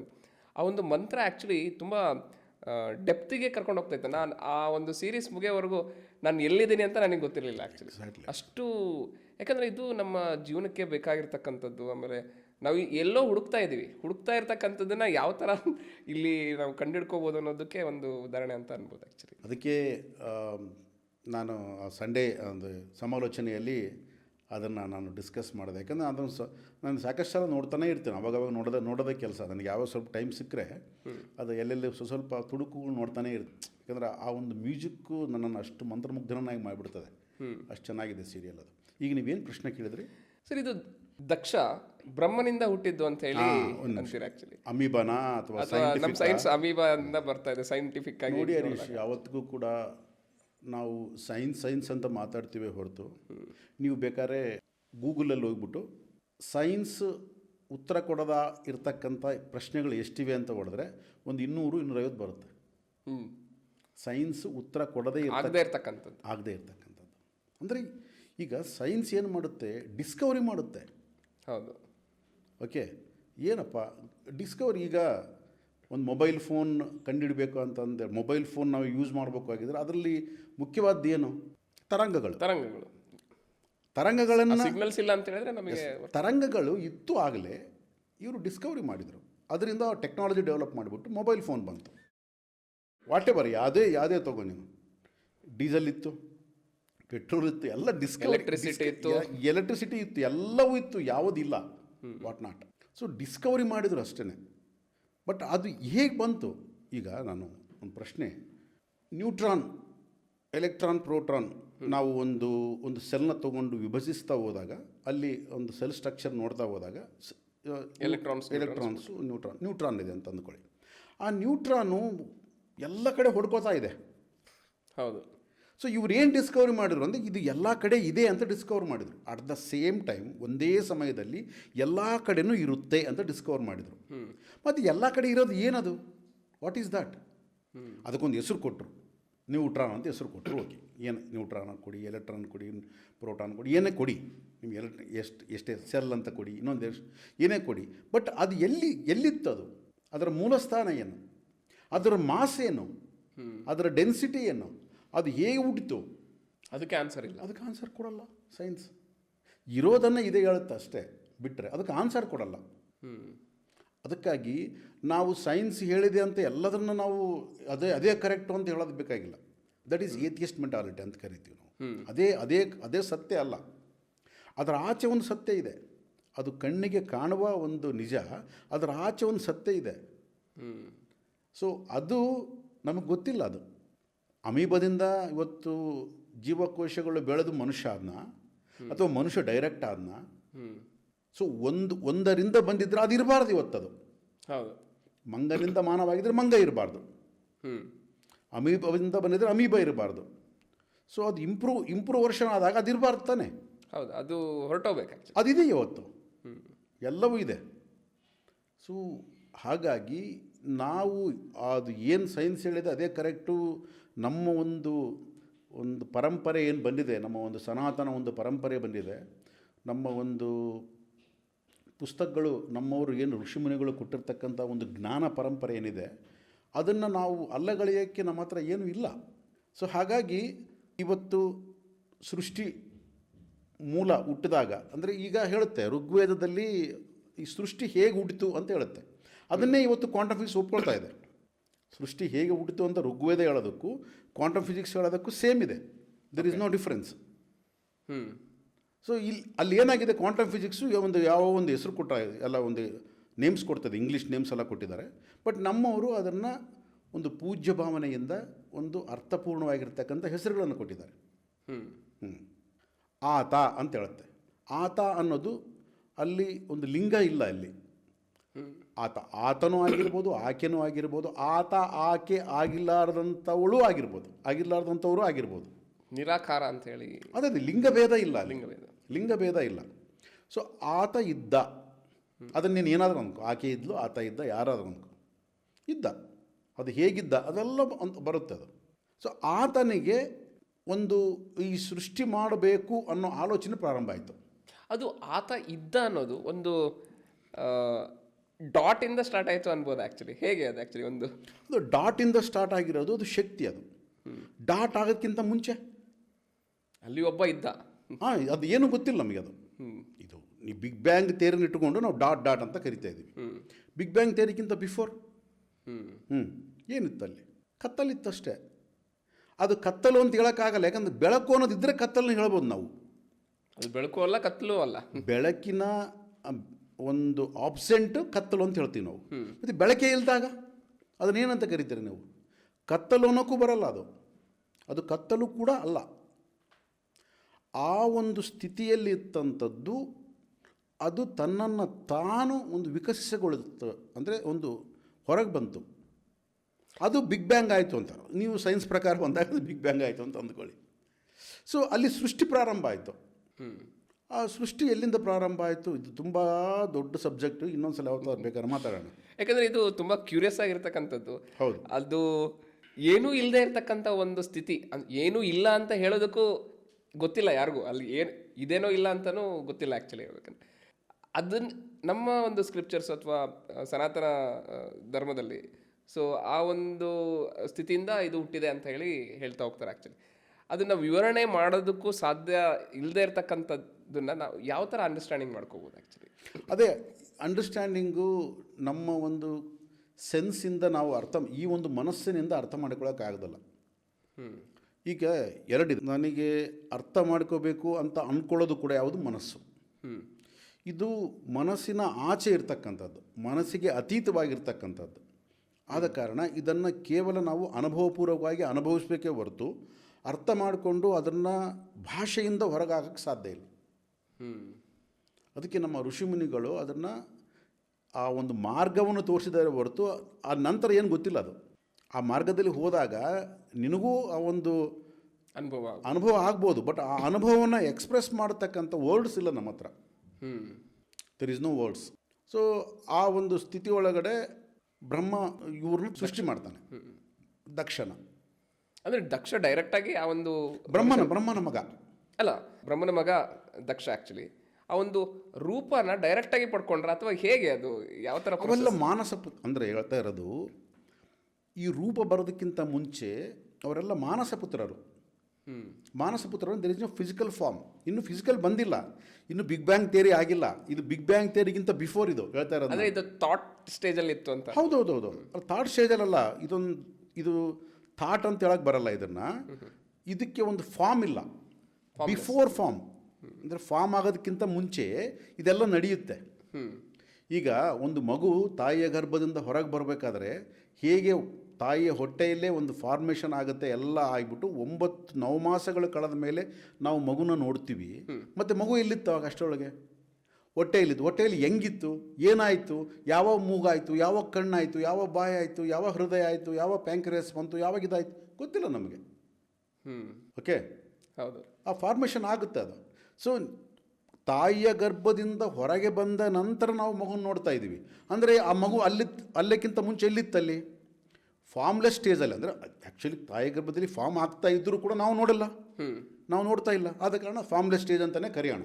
ಅದೇ ರೀತಿಯಾಗಿ ಈ ಜಗತ್ತು, ಈ ಹೊರಗಿನ ಈ ಒಂದೆಲ್ಲ ಕ್ರಿಯೇಷನ್ ಆಗೋದಕ್ಕಿಂತ ಮುಂಚೆ ಯಾವ ಸ್ಥಿತಿಯಲ್ಲಿತ್ತು ಅಂದರೆ ಫಾರ್ಮ್ಲೆಸ್ ಸ್ಟೇಜಲ್ಲಿತ್ತು. ಆ ಫಾರ್ಮ್ಲೆಸ್ ಸ್ಟೇಜಲ್ಲಿ ನಡೆದಿರ್ತಕ್ಕಂಥ ಇವೆಲ್ಲ ಸ್ಟೋರಿ ಇದು. ಅರ್ಥ ಆಯ್ತಾ? ಫಾರ್ಮ್ ಸ್ಟೇಜಲ್ಲ, ಫಾರ್ಮ್ಲೆಸ್ ಸ್ಟೇಜಲ್ಲಿ ನಡೆದಿರ್ತಕ್ಕಂಥ ಸ್ಟೋರಿ. ಆ ಒಂದು ಸ್ಟೇಜಲ್ಲಿ ನಡೆದಿರಬೇಕಾಗಿರ್ತಕ್ಕಂಥ ಸ್ಟೋರಿನಲ್ಲಿ ದಕ್ಷ, ಆ ದಕ್ಷನಿಗೆ ಈ ಸೃಷ್ಟಿ ಮಾಡಬೇಕಾದ್ರೆ ಶಕ್ತಿ ಬೇಕು. ಓಕೆ, ಕ್ರಿಯೇಟ್ ಹೆಂಗೆ ಮಾಡ್ತೀಯ ನೀನು? ವಿತೌಟ್ ಎನರ್ಜಿ ಕ್ರಿಯೇಟ್ ಹೆಂಗಾಗುತ್ತೆ? There is no creation without energy. So ಆ ಶಕ್ತಿ ಬೇಕು ಅಂತ ತಪಸ್ಸಿಗೆ ಕೂತ್ಕೊಂಡಾಗ ಆ ಶಕ್ತಿ ಪ್ರತ್ಯಕ್ಷ ಆಗ್ತಾಳೆ. ಆಗಿ ಹೇಳ್ತಾಳೆ, ನಾನು ನಿನ್ನ ಮಗಳಾಗಿ ಹುಡ್ತೀನಿ. ನೀನು ತಪಸ್ಸಿ ಮೆಚ್ಚಿದ್ದೀನಿ, ಮಗಳಾಗಿ ಹುಡ್ತೀನಿ. ಬಟ್ ನನ್ನನ್ನು ಶಿವನಿಗೆ ಕೊಟ್ಟು ಮದುವೆ ಮಾಡಬೇಕು. ಯಾಕಂದರೆ ನಾನು ಅವನ್ನ ಬಿಟ್ಟು ಇಲ್ಲ. ಶಿವಶಕ್ತಿ ಅನ್ನೋದು ದರ್ ಇಸ್ ನೋ ಸಪರೇಷನ್. ಅದಕ್ಕೆ ಅರ್ಧನಾರೀಶ್ವರ ತತ್ವ. ಈ ಅರ್ಧನಾರೀಶ್ವರ ತತ್ವ ಹೆಂಗೆ ಬಂತು ಅಂದರೆ ದರ್ ಇಸ್ ನೋ ಸಪರೇಷನ್. ಅದು ಜಾಯಿಂಟ್ ಆಗಿರುತ್ತೆ ಯಾವತ್ತಿಗೂ ಕೂಡ. ಅದಕ್ಕೆ ನೀನು ಶಿವನನ್ನೇ ಕೊಟ್ಟು, ನಿನಗೆ ಶಿವನಿಗೆ ಕೊಟ್ಟು ಮದುವೆ ಮಾಡಬೇಕು ಆಯಿತು ಅಂತ. ಮಗಳಾಗಿ ಹುಡ್ತಾಳೆ, ಎಲ್ಲ ಆಯಿತು. ಆದ ತಕ್ಷಣ ಮದುವೆ ಮಾಡಬೇಕು ಸ್ವಯಂವರವನ್ನು ಘೋಷಣೆ ಮಾಡಿದಾಗ ಎಲ್ಲರನ್ನ ಕರಿತಾನೆ, ಶಿವನ್ನ ಕರಿಯಲ್ಲ. ಅಂದರೆ ಅವನಿಗೆ ಅದು ಮರ್ತೋಗಿರುತ್ತಾ? ಇಲ್ಲ, ಬೇಕು ಅಂತ. ಯಾಕೆಂತಂದರೆ ಇವನು ಬ್ರಹ್ಮನ ಮಗ, ಅಂದರೆ ಸೃಷ್ಟಿ ಮಾಡ್ತಕ್ಕಂಥವನು ಇವನು. ಹೌದು, ಶಿವ ಅವನು ಲಯಕರ್ತ. ಸೃಷ್ಟಿಯನ್ನು ಒಂಥರ ಇವ್ರು ಅಂದ್ಕೊಂಡಿರೋದು, ನಾನೇನು ಸೃಷ್ಟಿ ಮಾಡಿದೆ ನಮ್ಮ ಶಿವ ನಾಶ ಮಾಡ್ತಾನೆ, ಆದ ಕಾರಣ ನನಗೂ ಶಿವನಿಗೂ ಶತ್ರುತ್ವ ಅಂತ. ಸೊ ಲಯ ಅಂತಂದ್ರೆ ಆ ಥರ ಅಲ್ಲ, ತನ್ನೊಳಗೆ ಲೀನವಾಗಿಸ್ಕೊಂಡಿರ್ತಕ್ಕಂಥವನು. ಸೊ ಆ ರೀತಿಯಾಗಿ ಆ ಒಂದು ಶತ್ರುತ್ವವನ್ನು ಇಟ್ಕೊಂಡಿರ್ತಾನೆ. ಅವನು ನನಗೆ ಶತ್ರು ಅಂತ. ಯಾಕಂದ್ರೆ ಬ್ರಹ್ಮ ಅವರಪ್ಪ. ಬ್ರಹ್ಮನ ಅಪ್ಪ ಯಾರು? ವಿಷ್ಣು. ಯಾಕಂದರೆ ವಿಷ್ಣು ಬ್ರಹ್ಮನ ಮೇಲೆ ಇವನಿಗೆ ಯಾವುದೇ ಥರ ತೊಂದರೆ ಇಲ್ಲ. ತೊಂದರೆ ಇಲ್ಲ ಯಾರು ಶಿವನ ತೊಂದರೆ. ಅವನು ಬಿಟ್ಟು, ಶಿವನ ಬಿಟ್ಟೇ ಸ್ವಯಂವರ ಘೋಷಣೆ ಮಾಡಿರ್ತಾನೆ. ನೋಡ್ತಾಳೆ, ಸತೀದೇವಿ ಅಂತ ಅವ್ರ ಹೆಸರು, ದಕ್ಷನ ಮಗಳ ಹೆಸರು ಸತೀದೇವಿ ಅಂತ. ಸ್ವಯಂವರದಲ್ಲಿ ನೋಡ್ತಾಳೆ. ನೋಡಿದಾಗ ಜಸ್ಟ್ ಹಾರ ಹಿಡ್ಕೊಂಡು ಎಲ್ಲ ನೋಡಿಬಿಟ್ಟು, ಶಿವನ ಯಾಕೆ ಕರೆದಿಲ್ಲ ಅಂತಂದರೆ, ನೋಡಮ್ಮ ಇದು ಅವನಿಗೆ ಯೋಗ್ಯವಾದಂಥ ಇದು ಅಲ್ಲ, ಇದು ಸ್ಥಾನ ಅಲ್ಲ, ಇದು ನಾವು ನೋಡೋಕೆ ಹೆಂಗಿದ್ದಾನೆ ಹಂಗೆ ಇಲ್ಲಿ ಸ್ಮಶಾನದಲ್ಲಿ ಇರ್ತಾನೆ, ಹಂಗಿರ್ತಾನೆ ಅಂತ ಏನು ಹೇಳಿದ್ರು ಕೂಡ ಸತೀದೇವಿ ಏನು ಮಾಡ್ತಾಳೆ, ಒಂದು ಸ್ಮರಣೆ ಮಾಡ್ತಾಳೆ, ಓಂ ನಮಃ ಶಿವಾಯ ಅಂತ ಬಂದುಬಿಡ್ತಾನೆ ಅಷ್ಟೇ. ಸೊ ಹಾರ ಆಗಿಬಿಡ್ತಾಳೆ. ಸೊ ಇನ್ನು ಬೇರೆ ದಾರಿ ಇಲ್ಲ. ಆವಾಗ ವಿಷ್ಣು ಬ್ರಹ್ಮ ಕುತ್ಕೊಂಡು ಅವರಿಗೆಲ್ಲ ಒಪ್ಪಿಸಿ, ಲವ್ ಮಾಡಿಬಿಟ್ಟಾಳಪ್ಪ, ಇನ್ನು ಆಯ್ತಿನ್ನ ಲವ್ ಮಾಡಿದ್ದಾಳೆ, ಮದುವೆ ಮಾಡ್ಕೊಂಬಂದಾರೆ, ಇನ್ನು ಆಕ್ಸೆಪ್ಟ್ ಮಾಡು, ಇನ್ನೇನು ಮಾಡೋಕ್ಕಾಗುತ್ತೆ ಅಂತಂದು ಹೇಳ್ಬಿಟ್ಟು ಆಕ್ಸೆಪ್ಟ್ ಮಾಡಿಸ್ತಾರೆ. ಇನ್ನು ಹೋಗ್ತಾರೆ. ಸೊ ಲವ್ ಸ್ಟೋರಿ ಅಲ್ಲಿಂದನೇ ಸ್ಟಾರ್ಟ್ ಆಗಿದೆ. ಮೂಲಭೂತ ಅದಕ್ಕೆ ನಮಗೆ ಎಲ್ಲ ಒಂದು ಪ್ರೇಮಕ್ಕೆ ಮೂಲ ಯಾರಪ್ಪ ಪಿತ ಅಂದರೆ ಶಿವಪಾರ್ವತಿಯರೇ, ಆದಿ ದಂಪತಿಗಳೇ ನಮಗೆ ಮೂಲ. ಅಲ್ಲೇ ಲವ್ ಸ್ಟಾರ್ಟ್ ಆಗಿರೋದು ನೋಡಿ. ತಂದೆನ ಎದುರಿಸಿ ಮದುವೆ ಮಾಡ್ಕೊಂಡು ಸೊ ಮತ್ತು ಮಾವನ ಎದುರಿಸಿ ಅಳಿಯ ಬಂದ. ಲವ್ ಸ್ಟೋರಿ ಸ್ಟಾರ್ಟ್ ಆಗಿರೋದೇ ಅಲ್ಲಿ. ಸೊ ಅಲ್ಲಿ ನಮ್ಮ ಇವತ್ತು ಮೂವಿಗಳಲ್ಲಿ ಏನು ನೋಡ್ತಾ ಇದೀವಲ್ಲ, ಅದೆಲ್ಲ ಲವ್ ಸ್ಟೋರಿ ಕಾರಣ ಅಲ್ಲೇನೆ. ನೀವು ಹೇಳೋ ಏನು ಇವತ್ತಿನ ಲವ್ ಅಂತ ಏನು ಕರಿತೀರಿ, ಪ್ರೀತಿ ಅಂತ ಏನು ಕರಿತೀರಿ, ಅದಕ್ಕೂ ಆದಿ ದಂಪತಿಗಳ ಪ್ರೀತಿಗೂ ಸಂಬಂಧ ಇಲ್ಲದೆ ಇರತಕ್ಕಂಥದ್ದು. ಅವರ ಪ್ರೇಮ ಅಂಕುರವಾಗಿರ್ತಕ್ಕಂಥದ್ದು ಆದಿ ದಂಪತಿಗಳ ಹೃದಯದಲ್ಲಿ. ಅದೇ ಜಗತ್ತಿನ ಮೊದಲ ಪ್ರೇಮ ಅಂತ ನಾವು ಮಾತಾಡ್ಬೋದು. ಈಗೆಲ್ಲ ಪ್ರೇಮ ಅಂತಂದರೆ ಇನ್ಫ್ಯಾಚುಯೇಷನ್ ಅಷ್ಟೇ. ಅಂದರೆ ಒಂದು ಅಟ್ರಾಕ್ಷನ್ನು, ಒಂದು ದೈಹಿಕವಾಗಿರ್ತಕ್ಕಂಥ ಒಂದು ಆಕರ್ಷಣೆಗೊಳಗಾಗಿ ಮಾಡ್ತಕ್ಕಂಥ ಪ್ರೇಮ ಇದು. ಸೊ ಇದನ್ನು ಪ್ರೇಮ ಅನ್ನೋದಕ್ಕಿಂತ ಪ್ರೀತಿ ಅನ್ನಬೇಕು. ಇದನ್ನು ನಾವು ಬೇಕಾದ್ರೆ ಸಪ್ರೇಟಾಗಿ ಪ್ರೇಮ ಅಂದ್ರೇನು ಪ್ರೀತಿ ಅಂದ್ರೇನು ಅಂತ ಆಮೇಲೆ ಮಾತಾಡೋಣ. ಈ ಆದಿ ದಂಪತಿಗಳ ಮೊದಲ ಪ್ರೇಮ ಕಾವ್ಯದಿಂದ ಈ ಜಗತ್ತಿನಲ್ಲಿ ಹುಟ್ಟಿರ್ತಕ್ಕಂಥ ಕಲೆಗಳು, ಇವತ್ತೇನು ನಾವು ಸಂಗೀತ, ಸಾಹಿತ್ಯ, ಕಲೆ ಇವೆಲ್ಲವನ್ನು ಮಾತಾಡ್ತೀವಿ ನಾವು, ಇವು ಅವರ ಪ್ರೇಮದಿಂದ ಹುಟ್ಟಿರ್ತಕ್ಕಂಥವು. ಅದಕ್ಕೆ ಅವನು ನಟರಾಜನಾದ. ಯಾಕಂದರೆ ನಟರಾಜ ಅಂತಂದ್ರೇ ಸಂಗೀತ ಪ್ರಿಯ. ಸೊ ಹಾಗಾಗಿ ಅವರ ಪ್ರೇಮದಿಂದ ಈ ಜಗತ್ತು ಇವತ್ತೇನು ನಾವು ಈ ಸೌಂದರ್ಯವನ್ನು ನೋಡ್ತೇವೆ, ಈ ಎಲ್ಲ ಸೌಂದರ್ಯಕರು ಯಾರು ಅಂತಂದರೆ ಆದಿ ದಂಪತಿಗಳು. ಸೊ ಹಾಗಾಗಿ ಮೊದಲ ಪ್ರೇಮ ಕಾವ್ಯ ಅಲ್ಲಿಂದನೇ ಪ್ರಾರಂಭ ಆಯಿತು ಅಂತ ಹೇಳ್ಬೋದು ನಾವು. ಆಮೇಲೆ ಒಂದು ಸಾರಿ ಒಂದು ದೊಡ್ಡ ಮೀಟಿಂಗ್ ನಡೆಯುತ್ತೆ. ಈಗ ಒಂದು ತಿಳ್ಕೊಳ್ಳಿ, ಇದು ಮೀಟಿಂಗ್ಸ್ ಹೆಂಗೆ ನಡೀತವೆ ಹೆಂಗೆ ಅಂತ. ಇವತ್ತು ನಾವು ಒಂದು ಆರ್ಡಿನರಿ ಸ್ಮಾಲ್ ಗ್ರಾಮ ಪಂಚಾಯತಿ ಲೆವೆಲಲ್ಲೂ ಕೂಡ ಮೀಟಿಂಗ್ಸ್ ನಡೀತವೆ. ಯಾಕಂದರೆ ಎಸ್ಟಾಬ್ಲಿಷ್ ಮಾಡೋದಕ್ಕೆ, ಡೆವಲಪ್ಮೆಂಟ್ ಮಾಡೋದಕ್ಕೆ ಮೀಟಿಂಗ್ ಮಾಡ್ತೇವೆ. ಅಲ್ಲಿ ಮೀಟಿಂಗ್ ನಡೆಯಲ್ವಾ? ಅಲ್ಲೂ ಕೂಡ ಮೀಟಿಂಗ್ಸ್ ನಡೀತಾ ಇರ್ತವೆ. ಸೊ ಆ ಮೀಟಿಂಗಲ್ಲಿ ಮುಖ್ಯವಾಗಿರ್ತಕ್ಕಂಥವ್ರು ಮೂವರು, ಸೃಷ್ಟಿ ಸ್ಥಿತಿ ಲಯ. ಯಾರು? ಬ್ರಹ್ಮ, ವಿಷ್ಣು, ಮಹೇಶ್ವರ ಮೀಟಿಂಗ್ ಕೂತ್ಕೊಂಡಿರ್ತಾರೆ. ದಕ್ಷ ಅಲ್ಲಿ ಬರ್ತಾನೆ. Daksha is the main leader. ಉಳಿದವೆಲ್ಲ ಗಣದೇವತೆಗಳೆಲ್ಲ ಅಲ್ಲಿರ್ತಾರೆ ಕಂಪ್ಲೀಟಾಗಿ. ಆ ಮೀಟಿಂಗಿಗೆ ಬಂದಾಗ ಮೂವರು ಎದ್ದೇಳಲ್ಲ. ಮದುವೆ ಆದ ನಂತರ ಹೇಳ್ತಾ ಇರೋದು ನಾನು. ಮೊದಲು ಎದ್ದೇಳ್ತಾ ಇರಲ್ಲ, ಆಮೇಲೆ ಮೂವರು ಎದ್ದೇಳಲ್ಲ. ಮೂವರು ಎದ್ದೇಳಲ್ಲ ಅಂದ ತಕ್ಷಣ ದಕ್ಷ ಏನು ಆಲೋಚನೆ ಮಾಡ್ತಾನೆ, ಸರಿಯಪ್ಪ, ನಮ್ಮಪ್ಪ ಯಾರು ಬ್ರಹ್ಮ ಎದ್ದಿಲ್ಲ, ಓಕೆ. ವಿಷ್ಣು ನಮ್ಮ ತಾತ ಎದ್ದಿಲ್ಲ, ಓಕೆ. ನಾನು ಮಗಳು ಮಾಡ್ಕೊಂಡಿದ್ದಾನೆ ಅಳಿಯಗೆ ಮಾವಂದ್ರೆ ದೊಡ್ಡವನು. ನನ್ನ ಎದುರಿಗೆ ಅವನು ಕುತ್ಕೊಬಿಟ್ಟ. ಅವನು ನನಗೆ ಗೌರವ ನನ್ನ ಮಗನ ಸಮಾನ, ಅವನು ನನಗೆ ಗೌರವ ಕೊಡಲಿಲ್ಲ. ಈಗ ಮೊದಲೇ ಶತ್ರುತ್ವ, ಮಗಳು ಮಾಡ್ಕೊಂಡಿರೋದು ಒಂದು, ಎರಡನೇ ಶತ್ರುತ್ವ, ಮೂರನೇದು ಎದ್ದೇಳಿಲ್ಲ ಅಂತ ಅದು ಭಾಳ ಕೋಪಿಟ್ಕೊಂಡ್ಬಿಡ್ತಾನೆ. ಇಟ್ಕೊಂಡು ನನ್ನ ಹೇಗೆ ಅವಮಾನ ಮಾಡಿದ್ದಾನೆ ನಾನು ಅದೇ ರೀತಿ ಅವಮಾನ ಮಾಡಬೇಕು. ಏನು ಮಾಡಬೇಕು? ಒಂದು ದೊಡ್ಡ ಕಾರ್ಯಕ್ರಮ ಮಾಡಿಬಿಟ್ಟು ಎಲ್ಲರನ್ನ ಕರೆದು ಅವ್ರನ್ನ ಕರೀಲ್ದಂಗೆ ಇದ್ಬಿಡೋದು. ಇವಾಗ ರಾಜಕೀಯದವರೆಲ್ಲ ಮಾಡ್ತಾರಲ್ಲ, ಓಕೆ, ಸೇಮ್ ದೊಡ್ಡ ಕಾರ್ಯಕ್ರಮ ಮಾಡ್ತಾರೆ. ತಮ್ಮ ಬೇಕಿದ್ದವ್ರನ್ನ ಕರೀತಾರೆ, ಬೇಕಿದ್ದವ್ರನ್ನ ಬಿಟ್ಬಿಟ್ಟು ಆ ಪೇಪರ್ನವರು, ಮೀಡಿಯಾದವರೆಲ್ಲ ಅದನ್ನೇ ಹೈಲೈಟ್ ಆಗಿ ತೋರಿಸಿರ್ತಾರೆ. ಇವ್ರನ್ನ ಕರೆದಿಲ್ಲ ನೋಡಿ ಅಂತಂದೇಳ್ಬಿಟ್ಟು ಹೈಲೈಟ್ ತೋರಿಸಿರ್ತಾರಲ್ಲ. ಸೇಮ್ ಅದೇ ಥರ ಶಿವನ್ನ ಬಿಟ್ಟ ಎಲ್ಲರನ್ನ ಕರೆದ. ಅಂದರೆ ಒಂದು ರಾಜಕೀಯ ಅನ್ನೋದು ಅವಾಗಲೇ ಸ್ಟಾರ್ಟ್, ಎಲ್ಲವೂ ಅಲ್ಲೇ. ಅದಕ್ಕೋಸ್ಕರ ನಾವು ಪುರಾಣಗಳನ್ನು ಯಾಕೆ ಓದಬೇಕು ಅಂತಂದರೆ ನಮಗೆ ಕಂಪ್ಲೀಟಾಗಿ ಅಲ್ಲಿದ್ದದ್ದು, ಅಲ್ಲಿ ಏನಿದೆಯೋ ಅಲ್ಲಿ ಇಲ್ಲಿದೆ, ಇಲ್ಲಿ ಬೇರೆ ಇಲ್ಲ. ಇಲ್ಲಿ ಅಂದರೆ ಈ ಒಂದು ಪುರಾಣಗಳು ನಮ್ಮ ದಿನನಿತ್ಯದಲ್ಲಿ ನಡೀತಕ್ಕಂಥ ಇನ್ಸಿಡೆಂಟ್ಗಳೇ ಅಂತ ಅಷ್ಟೇ. ಮತ್ತೆ ನೋಡು, ಸೊ ಅವಾಗ ಕರೆದಾಗ ಈ ಬ್ರಹ್ಮ ಮತ್ತು ವಿಷ್ಣು ದಕ್ಷಿಣಿಗೆ ಹೇಳ್ತಾರೆ, ಆ ಥರ ಕೆಲಸ ಮಾಡಬೇಡಪ್ಪ ನೀನು, ಶಿವನು ಕರಿಬೇಕು. ನಾನು ಕರೆಯಲ್ಲ, ಈಗ ನೀವು ನನ್ನ ಈ ಒಂದು ಯಜ್ಞ ಕಾರ್ಯವನ್ನು ನಿರ್ವಿಘ್ನವಾಗಿ ನಡೆಸ್ಕೊಡ್ಬೇಕು ಅಂತ ಹೇಳ್ಬಿಟ್ಟು ವಿಷ್ಣುನ ಮತ್ತು ಬ್ರಹ್ಮನ ಕೇಳ್ಕೊಂತಾನೆ. ಆಯ್ತಪ್ಪ, ನಿಮಗೆ ಬಿಟ್ಟಿದ್ದು ನಾನೇನು ಮಾಡೋಕ್ಕಾಗಲ್ಲ, ನಾವಂತೂ ಹೇಳ್ತೀವಿ, ಕರೆದ್ರೆ ಒಳ್ಳೆಯದು. ಯಾಕಂದರೆ ಮೇನು ಮಂಗಳಕಾರಕ, ಅವನಿಲ್ದಂತ ನೀನು ಅದೆಂಥ ಯಜ್ಞ ಮಾಡ್ತೀಯಾ ಅಂತಂತ ಎಲ್ಲ ಹೇಳ್ತಾರೆ, ಬಟ್ ಕೇಳೋದಿಲ್ಲ. ಸೊ ಆ ಒಂದು ಕಾರ್ಯಕ್ರಮ ಸ್ಟಾರ್ಟ್ ಆಗುತ್ತೆ. ಸ್ಟಾರ್ಟ್ ಆದಾಗ ಅಲ್ಲಿ ಕೆಲವು ಋಷಿಮುನಿಗಳು ಎದ್ದು ಹೋಗ್ಬಿಡ್ತಾರೆ. ದದೀಚಿ ಅವರೆಲ್ಲ ಎದ್ದು ಹೋಗ್ಬಿಡ್ತಾರೆ, ಶಿವ ಇಲ್ದಂಗೆ ನಾವು ಬರಲ್ಲ ಅಂತ. ಅಂದರೆ ಕಟ್ಟಾಭಿಮಾನಿಗಳು, ಕೆಲವರು ಕಟ್ಟಾಭಿಮಾನಿಗಳು ಇರ್ತಾರಲ್ಲ, ನಮ್ಮ ಲೀಡ್ರನ್ನ ಕರೆದಿಲ್ಲ ನಾನು ಯಾಕೆ ಬರಬೇಕು ಅಂತಂದೇಳಿ ಎದ್ದು ಹೋಗ್ತಾರೆ. ಸೊ ಇದನ್ನು ಯಾವ ರೀತಿ ಈ ಒಂದು ಮುಂದುವರಿಸ್ಬೇಕು, ನೆಕ್ಸ್ಟ್ ಏನು ಮಾಡಬೇಕು ಅಂತ ಹೇಳ್ಬಿಟ್ಟು ನಾರದ ಮಹರ್ಷಿಗಳು ಆಲೋಚನೆ ಮಾಡ್ತಾರೆ. ಮಾಡಿ ಅಲ್ಲಿ ನಾರದ ಮಹರ್ಷಿಗಳಿಗೆ ಇರೋಕ್ಕೂ ಇಲ್ಲ, ಬಿಡೋಕ್ಕೂ ಇಲ್ಲ. ಸೀದಾ ಶಿವನ ಹತ್ರ ಹೋಗ್ತಾರೆ. ಹೋಗಿ, ಏನಪ್ಪ ಶಿವ ಇಲ್ಲಿ ಕೂತ್ಕೊಂಡ್ಬಿಟ್ಟೆ, ಅಲ್ಲಿ ನಿಮ್ಮ ಮಾವ ನೋಡಿದ್ರಿ ಅಂಥ ಒಂದು ದೊಡ್ಡ ಕಾರ್ಯಕ್ರಮ ಇಟ್ಕೊಳ್ಳೋಣ, ಅದು ಏನು ಬೇಕು ಶಿವನಿಗೆ? ಹೌದಾ, ಇಟ್ಕೊಳ್ಳೋಣ, ಸರಿ ಬಿಡು, ಇಟ್ಕೊಳ್ಳಿ, ನಾ ಏನು ಮಾಡಲ್ಲ ಅಂತ. ನನಗೇನು ಕರೆದಿಲ್ಲ, ಕರೆದಿಲ್ಲ ಅಂತ ಹೇಳೋಕ್ಕಾಗಲ್ಲ, ಇಟ್ಕೊಳ್ಬಿಡು, ಅವ್ರ ಇಷ್ಟ ಅಂತಾನೆ ಅಷ್ಟೇ. ಅಂದರೆ ಇಂಟರ್ಫಿಯರ್ ಆಗಲ್ಲ, ಶಿವ ಯಾವುದರಲ್ಲೂ ಇಂಟರ್ಫಿಯರ್ ಆಗಲ್ಲ. ಯಾವುದಾದ್ರೂ ಇಂಟರ್ಫಿಯರ್ ಆಗೋದು ಯಾರು ಅಂದರೆ ವಿಷ್ಣು. ಅದಕ್ಕೆ ಯಾವುದೇ ಒಂದು ದಶಾವತಾರಗಳು ವಿಷ್ಣುಗಿದೆ, ಶಿವನಿಗಿಲ್ಲ. ಹೌದು, ಇಂಟರ್ಫಿಯರೆನ್ಸ್ ಇಲ್ಲ ಶಿವಂದು. ಅಷ್ಟು ಒಂದು ಸಹಜ ಸ್ವಭಾವ. ಮಂಗಳಕಾರಕ ಅವನು. ಸೊ ಇನ್ನು ಇಲ್ಲಿ ನನ್ನ ಕೆಲಸ ನಡೆಯಲ್ಲ ಅಂತ ಪಾರ್ವತಿ ಹತ್ರ ಹೋಗ್ತಾನೆ, ಸತಿದೇವತ್ರ ಹೋಗ್ತಾನೆ. ಏನಮ್ಮ ನೀ ಇಲ್ಲಿ ಕೂತ್ಕೊಂಡ್ಬಿಟ್ಟು, ನಿಮ್ಮ ಅಕ್ಕ ತಂಗಿಯರೆಲ್ಲ ಎಷ್ಟು ಜನ ಬಂದಿದ್ದಾರೆ, ನಿಮ್ಮ ಭಾವನವರು, ಇವರು ಎಷ್ಟೊಂದು ಸಂಭ್ರಮ ಇದೆ, ನೀನು ನೋಡಿದ್ರೆ ಇಲ್ಲಿ ಕೂತ್ಕೊಂಡ್ಬಿಟ್ಟು ಹೆಂಗೆ ಅಂತ ನಾರದ ಹೇಳಿ ಹೊರಟೋದು. ಅವ್ರನ್ನ ಸರಿಯಪ್ಪ ನೋಡ್ತೀನಿ ಅಂತ ಬಂದು ಇಬ್ಬರನ್ನ ಕೇಳ್ತಾಳೆ, ಹೆಂಗೆ ನಾವು ಹೋಗೋಣ? ಕರೆದಿಲ್ಲ, ಹೆಂಗೆ ಹೋಗೋದು? ನಮ್ಮಪ್ಪ ಕರಿಬೇಕಂತ ಏನಿದೆ, ನಿನ್ನ ಮನೆ ಎಳೆಯ ಹಂಗೆ ಎಲ್ಲ ಒಪ್ಸಕ್ಕೆ ಹೋಗ್ತಾಳೆ, ಆಗಲ್ಲ.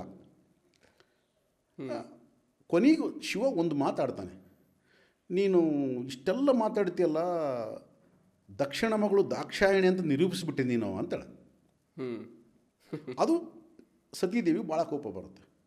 ಯಾಕಂದರೆ ನಾನು ನಿನ್ನ ಅರ್ಧಾಂಗಿ, ಅಂದರೆ ಶಿವ ಮತ್ತು ಶಕ್ತಿ, ಶಿವನ ಹೆಂಡತಿ ಅಂತಂದ್ರೆ ಸಂತೋಷ ಪಡ್ತೀನಿ ನಾನು. ಮದುವೆ ಆಗೋದಕ್ಕಿಂತ ಮುಂಚೆ ನಾನು ದಾಕ್ಷಾಯಿಣಿ, ದಕ್ಷನ ಮಗಳು. ಮದುವೆ ಆದ ಮೇಲೆ ನಿನ್ನೆ ಹೆಂಡತಿ. ನೀನು ಅದನ್ನು ಹೇಳೋದು ಬಿಟ್ಟು ನೀನು ದಕ್ಷನ ಮಗಳು ದಾಕ್ಷಾಯಿಣಿ ಅಂತ ನಿರೂಪಿಸ್ಬಿಟ್ಟೆ ಅಂತ ಅಂದೆ ಅಂತಂದು ಹೇಳ್ಬಿಟ್ಟು ಕೋಪ ಮಾಡ್ಕೊಂಡ. ಯಾವಾಗ ಶಕ್ತಿಗೆ ಒಂದು ಕೋಪ ಬರುತ್ತೆ, ಶಕ್ತಿ ರೂಪ ಬದಲಾಗುತ್ತೆ. ಅವಳು ಕಾಳಿಕಾ ದೇವಿ ಆಗ್ಬಿಡ್ತಾಳೆ, ಮಹಾಕಾಳಿ ಆಗ್ಬಿಡ್ತಾಳೆ. ಆದ ತಕ್ಷಣ ಶಿವನಿಗೆ ಭಯ ಬರೋಕ್ಕೆ ಶುರು ಆಗ್ಬಿಡುತ್ತೆ. ಶಿವ ಕೂಡ ಭಯ. ಹಾಂ, ಇದೇನು ಕತೆ ಭಯ ಇದು, ಈಕೆ ನಿಂಗೆ ಚೇಂಜ್ ಆಗಿಬಿಟ್ಲು ಅಂತ ಹೇಳ್ಬಿಟ್ಟು ಈ ಕಡೆ ಓಡೋಕೆ ನೋಡ್ತಾನೆ. ಅಲ್ಲೊಂದು ರೂಪ ಬರುತ್ತೆ, ಅಂದರೆ ಅಷ್ಟ ದಿಕ್ಕುಗಳಲ್ಲಿ ಓಡಬೇಕಂತ ನೋಡ್ತಾನೆ. ಈ ಕಡೆ ಹೋಗ್ತಾನೆ, ಮತ್ತೊಂದು ದೇವಿ ಬರ್ತಾಳೆ. ಈ ಕಡೆ ಈ ಅಷ್ಟ ದಿಕ್ಕುಗಳಲ್ಲಿ ಒಂದೊಂದು ದೇವಿ ಅವತಾರ ಬಂದ್ಬಿಡುತ್ತೆ. ಯಾವ ಕಡೆ ಹೋಗಿಲ್ಲ. ಕೆಳಗೆ ನೋಡ್ತಾನೆ, ಭೂಮಿ ಅಲ್ಲೊಂದು ದೇವತೆ ಕಾಣ್ತಾಳೆ, ಮೇಲೆ ನೋಡ್ತಾಳೆ ಅಲ್ಲೊಂದು ದೇವತೆ ಕಾಣ್ತಾಳೆ. ಅಂದರೆ ಎಷ್ಟಾಯ್ತು ಟೋಟ್ಲು? ಸೊ ಎಲ್ಲ 10 ದೇವತೆಗಳು ನಿಂತ್ಕೊಂಡ್ಬಿಡ್ತವೆ. ಇನ್ನು ಏನು ಮಾಡೋಕ್ಕಾಗದೆ ಕ್ರಮಿಸ್ಕೊಂಡ್ಬಿಡ್ತಾನೆ ಅಲ್ಲೇ ಭಯ ಬಂದು. ಆವಾಗ ಸತೀದೇವಿ ಮತ್ತೆ ತನ್ನ ನಿಜವಾದ ರೂಪವನ್ನು ತೋರಿಸ್ಬಿಟ್ಟು ಹೇಳ್ತಾಳೆ, ನೋಡು, ನೀನು ನನ್ನನ್ನು ದಕ್ಷಿಣ ಮಗಳು ದಾಕ್ಷಾಯಿಣಿ ಅಂದೋದಕ್ಕೋಸ್ಕರ ನಾನು ದಾಕ್ಷಾಯಿಣಿ ಅಲ್ಲ, ನಿನ್ನ ಅರ್ಧಾಂಗಿ ಅಂತ ಹೇಳೋದಕ್ಕೋಸ್ಕರ ನಾನು ಈ ರೂಪಗಳನ್ನು ಇದು ಮಾಡಿದೆ. ಸೊ ಈಗ ನಾನು ದಶರೂಪಗಳನ್ನು ಪಡೆದೀನಿ. ಅದಕ್ಕೆ ದಶಮಹಾವಿದ್ಯೆಗಳು ಅಂತ ಬಂದವು. ಓಕೆ, ದಶಮಹಾವಿದ್ಯೆಗಳು ಅಂತೇನು ಕರಿತೀವಿ. ಒಂದೊಂದು ದೇವಿಗೆ ಒಂದೊಂದು ಹೆಸರು ಕೊಟ್ಬಿಟ್ಟು ದಶಮಹಾವಿದ್ಯೆಗಳು, ತ್ರಿಪುರ ಸುಂದರಿ, ಈ ಥರ ದಶಮಹಾವಿದ್ಯೆಗಳು, ದಶ ರೂಪಗಳನ್ನು ಪಡೆದು ದಶಮಹಾವಿದ್ಯೆಗಳು ಅಲ್ಲಿಂದ ಪ್ರಾರಂಭ ಆದವು. ಶಿವನಿಗೆ ಹೇಳ್ತಾಳೆ, ಈ ದಶಮಹಾವಿದ್ಯೆಗಳಿಗೆ ನೀನು ಒಂದೊಂದು ಮಂತ್ರವನ್ನು, ಒಂದು ಬೀಜಾಕ್ಷರವನ್ನು ಕೊಡುವಂತ. ಓಕೆ, ಆ ಮಹಾವಿದ್ಯೆಗೆ ಸಂಬಂಧಪಟ್ಟಿರ್ತಕ್ಕಂಥ ಬೀಜಾಕ್ಷರಗಳನ್ನು ಶಿವನೇ ನಿರ್ಮಾಣ ಮಾಡಿದ್ದಾನೆ ಅನ್ನೋದು ನಮ್ಮ ಒಂದು ನಂಬಿಕೆ ಅಲ್ಲ, ನಂಬಿಕೆ ಅಲ್ಲ, ಅದು ಸತ್ಯ, ನಿಜ, ನಮ್ಮ ಹಿರಿಯರು ಮಾಡಿರ್ತಕ್ಕಂಥದ್ದು ಅದು. ಅದಕ್ಕಾಗಿ ಒಂದೊಂದು ಮಂತ್ರ ಏನು ಬೀಜಾಕ್ಷರಗಳಿದ್ದಾವೆ ಅದಕ್ಕೆ ಅಷ್ಟು ಪವರ್ ಇರುತ್ತೆ. ನಾವು ಅದಕ್ಕೆ ಬೀಜಾಕ್ಷರಗಳನ್ನು ಯಾರು ಬೇಕಾದವರು ಪಠಣೆ ಮಾಡಬಾರ್ದು. ಹೌದು, ಅದು ಯಾಕೆ ಗೊತ್ತಾ ಪಠಣೆ ಮಾಡಬಾರ್ದು ಅಂತ? ಈಗ ನೀವು 91.1ಗೆ ಇಡ್ತೀರ ಒಂದು ಸ್ಟೇಷನ್, ರೇಡಿಯೋ ಸ್ಟೇಷನ್ಗೆ, ಅದು ಸ್ವಲ್ಪ ಇದು ಮಾಡಿದ್ರೆ 91.2ಗೆ ಹೋಗುತ್ತೆ. ಇನ್ನೊಂದು ಸ್ಟೇಷನ್ ಬರುತ್ತಾ? ಹೌದು. ಅದು ಎಷ್ಟು ಡಿಫ್ರೆನ್ಸ್ ಇರುತ್ತೆ ಅದಕ್ಕೆ ಪಾಯಿಂಟ್, ಅದು ಎಷ್ಟು ಭಾಳ ಮೈಕ್ರೋ ಲೆವೆಲ್ ಡಿಫ್ರೆನ್ಸ್ ಇರುತ್ತೆ. ಅಂದರೆ ಫ್ರೀಕ್ವೆನ್ಸಿ ಅನ್ನೋದು ಮೈಕ್ರೋ ಲೆವೆಲಲ್ಲಿ ಇದೆ ನಿಮಗೆ. ಹೌದು, ನಿಮಗೆ ಈ ಒಂದು ಡೆಸಿಮಲ್ಸ್ಗೆ ಬರತಕ್ಕಂಥ ಒಂದು ಫ್ರೀಕ್ವೆನ್ಸಿಗೂ ನೆಕ್ಸ್ಟ್ ಇದಕ್ಕೆ ಬರತಕ್ಕಂಥ ಫ್ರೀಕ್ವೆನ್ಸಿಗೂ ಭಾಳಷ್ಟು ಮೈಕ್ರೋ ಲೆವೆಲ್ ವ್ಯತ್ಯಾಸ ಇದೆ. ಅದೇ ರೀತಿಯಲ್ಲಿ ಈ ಮಂತ್ರ ಬೀಜಾಕ್ಷರಗಳನ್ನು ನೀವು ಜಪ ಮಾಡಬೇಕಾದ್ರೆ ನಿಮಗೆ ಅದರ ಒಂದು ಉಚ್ಚಾರ, ಅಂದರೆ ಸರಿಯಾಗಿರ್ತಕ್ಕಂಥ ಒಂದು ಉಚ್ಚಾರಣೆ ಬರಬೇಕು ನಿಮಗೆ.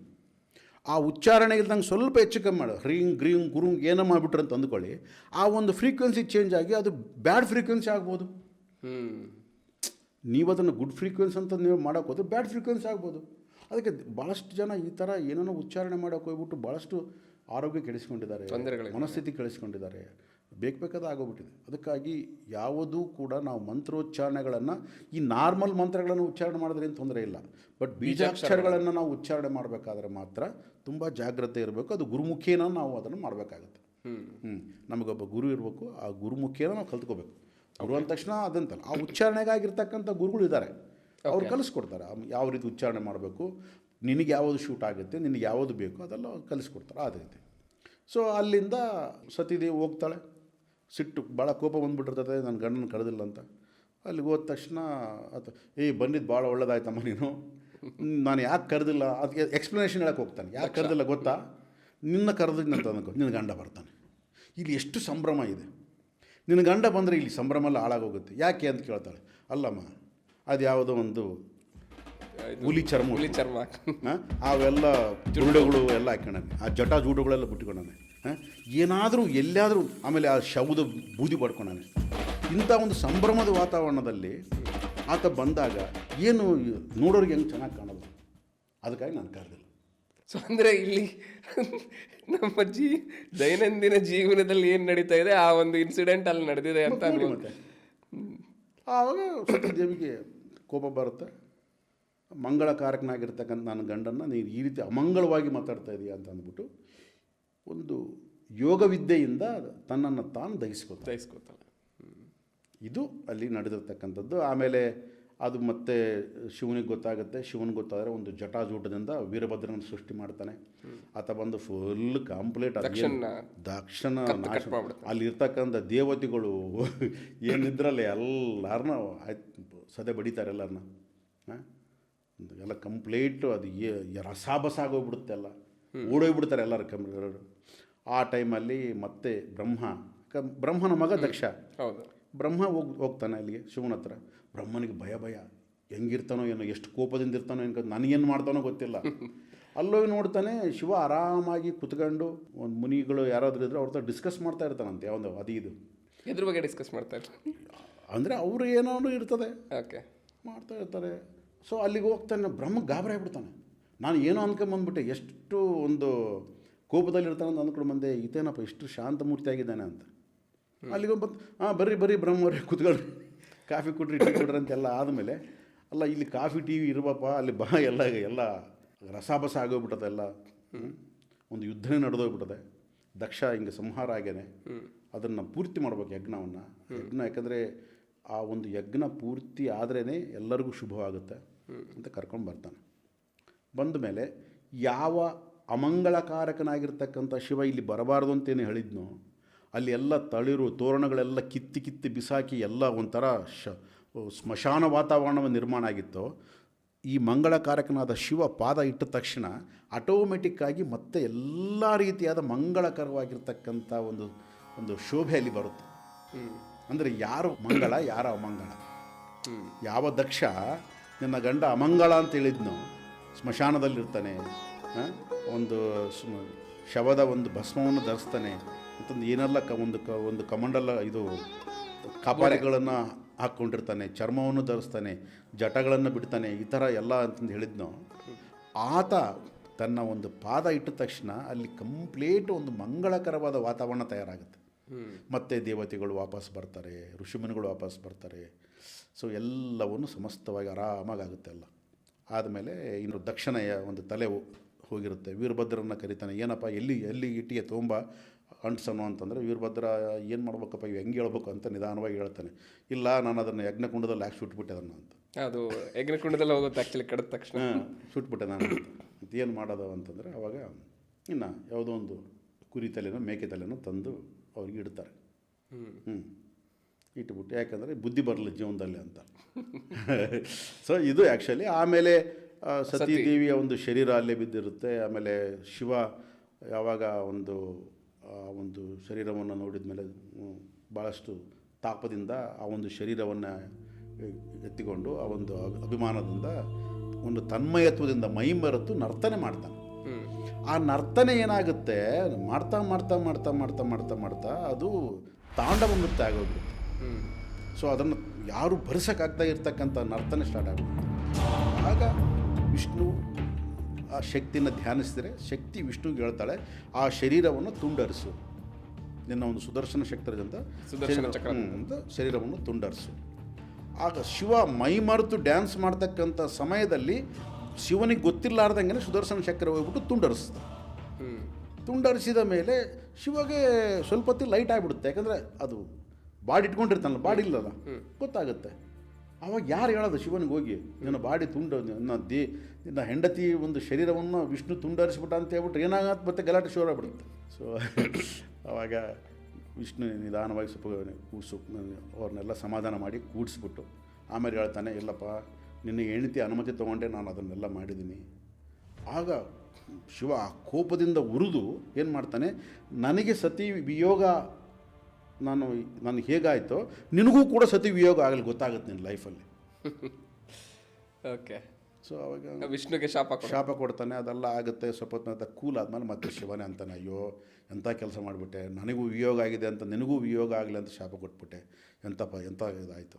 ಇಲ್ಲಿಲ್ಲ, ನಿನ್ನ ಶಾಪವನ್ನು ನಾನು ವರವಾಗಿ ಕನ್ವರ್ಟ್ ಮಾಡ್ತೀನಿ. ಬುದ್ಧಿವಂತ ವಿಷ್ಣು, ವರವಾಗಿ ಕನ್ವರ್ಟ್ ಮಾಡ್ಕೊತೀನಿ, ನೀನೇನು ಚಿಂತೆ ಮಾಡಬೇಡ, ನಿನ್ನಷ್ಟು ನಾನು ಇನ್ನೋಸೆಂಟ್ ಅಲ್ಲ, ನಾನು I am a businessman, ನಾನು ಮಾಡ್ತೀನಿ ಅಂತಂದು ಹೇಳ್ಬಿಟ್ಟು ರಾಮಾವತಾರದಲ್ಲಿ ಸೀತೆಯ ವಿಯೋಗವನ್ನು ಈ ವರವನ್ನು ಅಲ್ಲಿ ತಗೊಂಡು ರಾಮಾವತಾರದಲ್ಲಿ ಸೀತೆಯ ವಿಯೋಗವನ್ನು ಅದು ಮಾಡ್ಕೊತಾನೆ, ಕಾಂಪನ್ಸೇಟ್ ಮಾಡ್ತಾನೆ ಅವರನ್ನು. ಓಕೆ.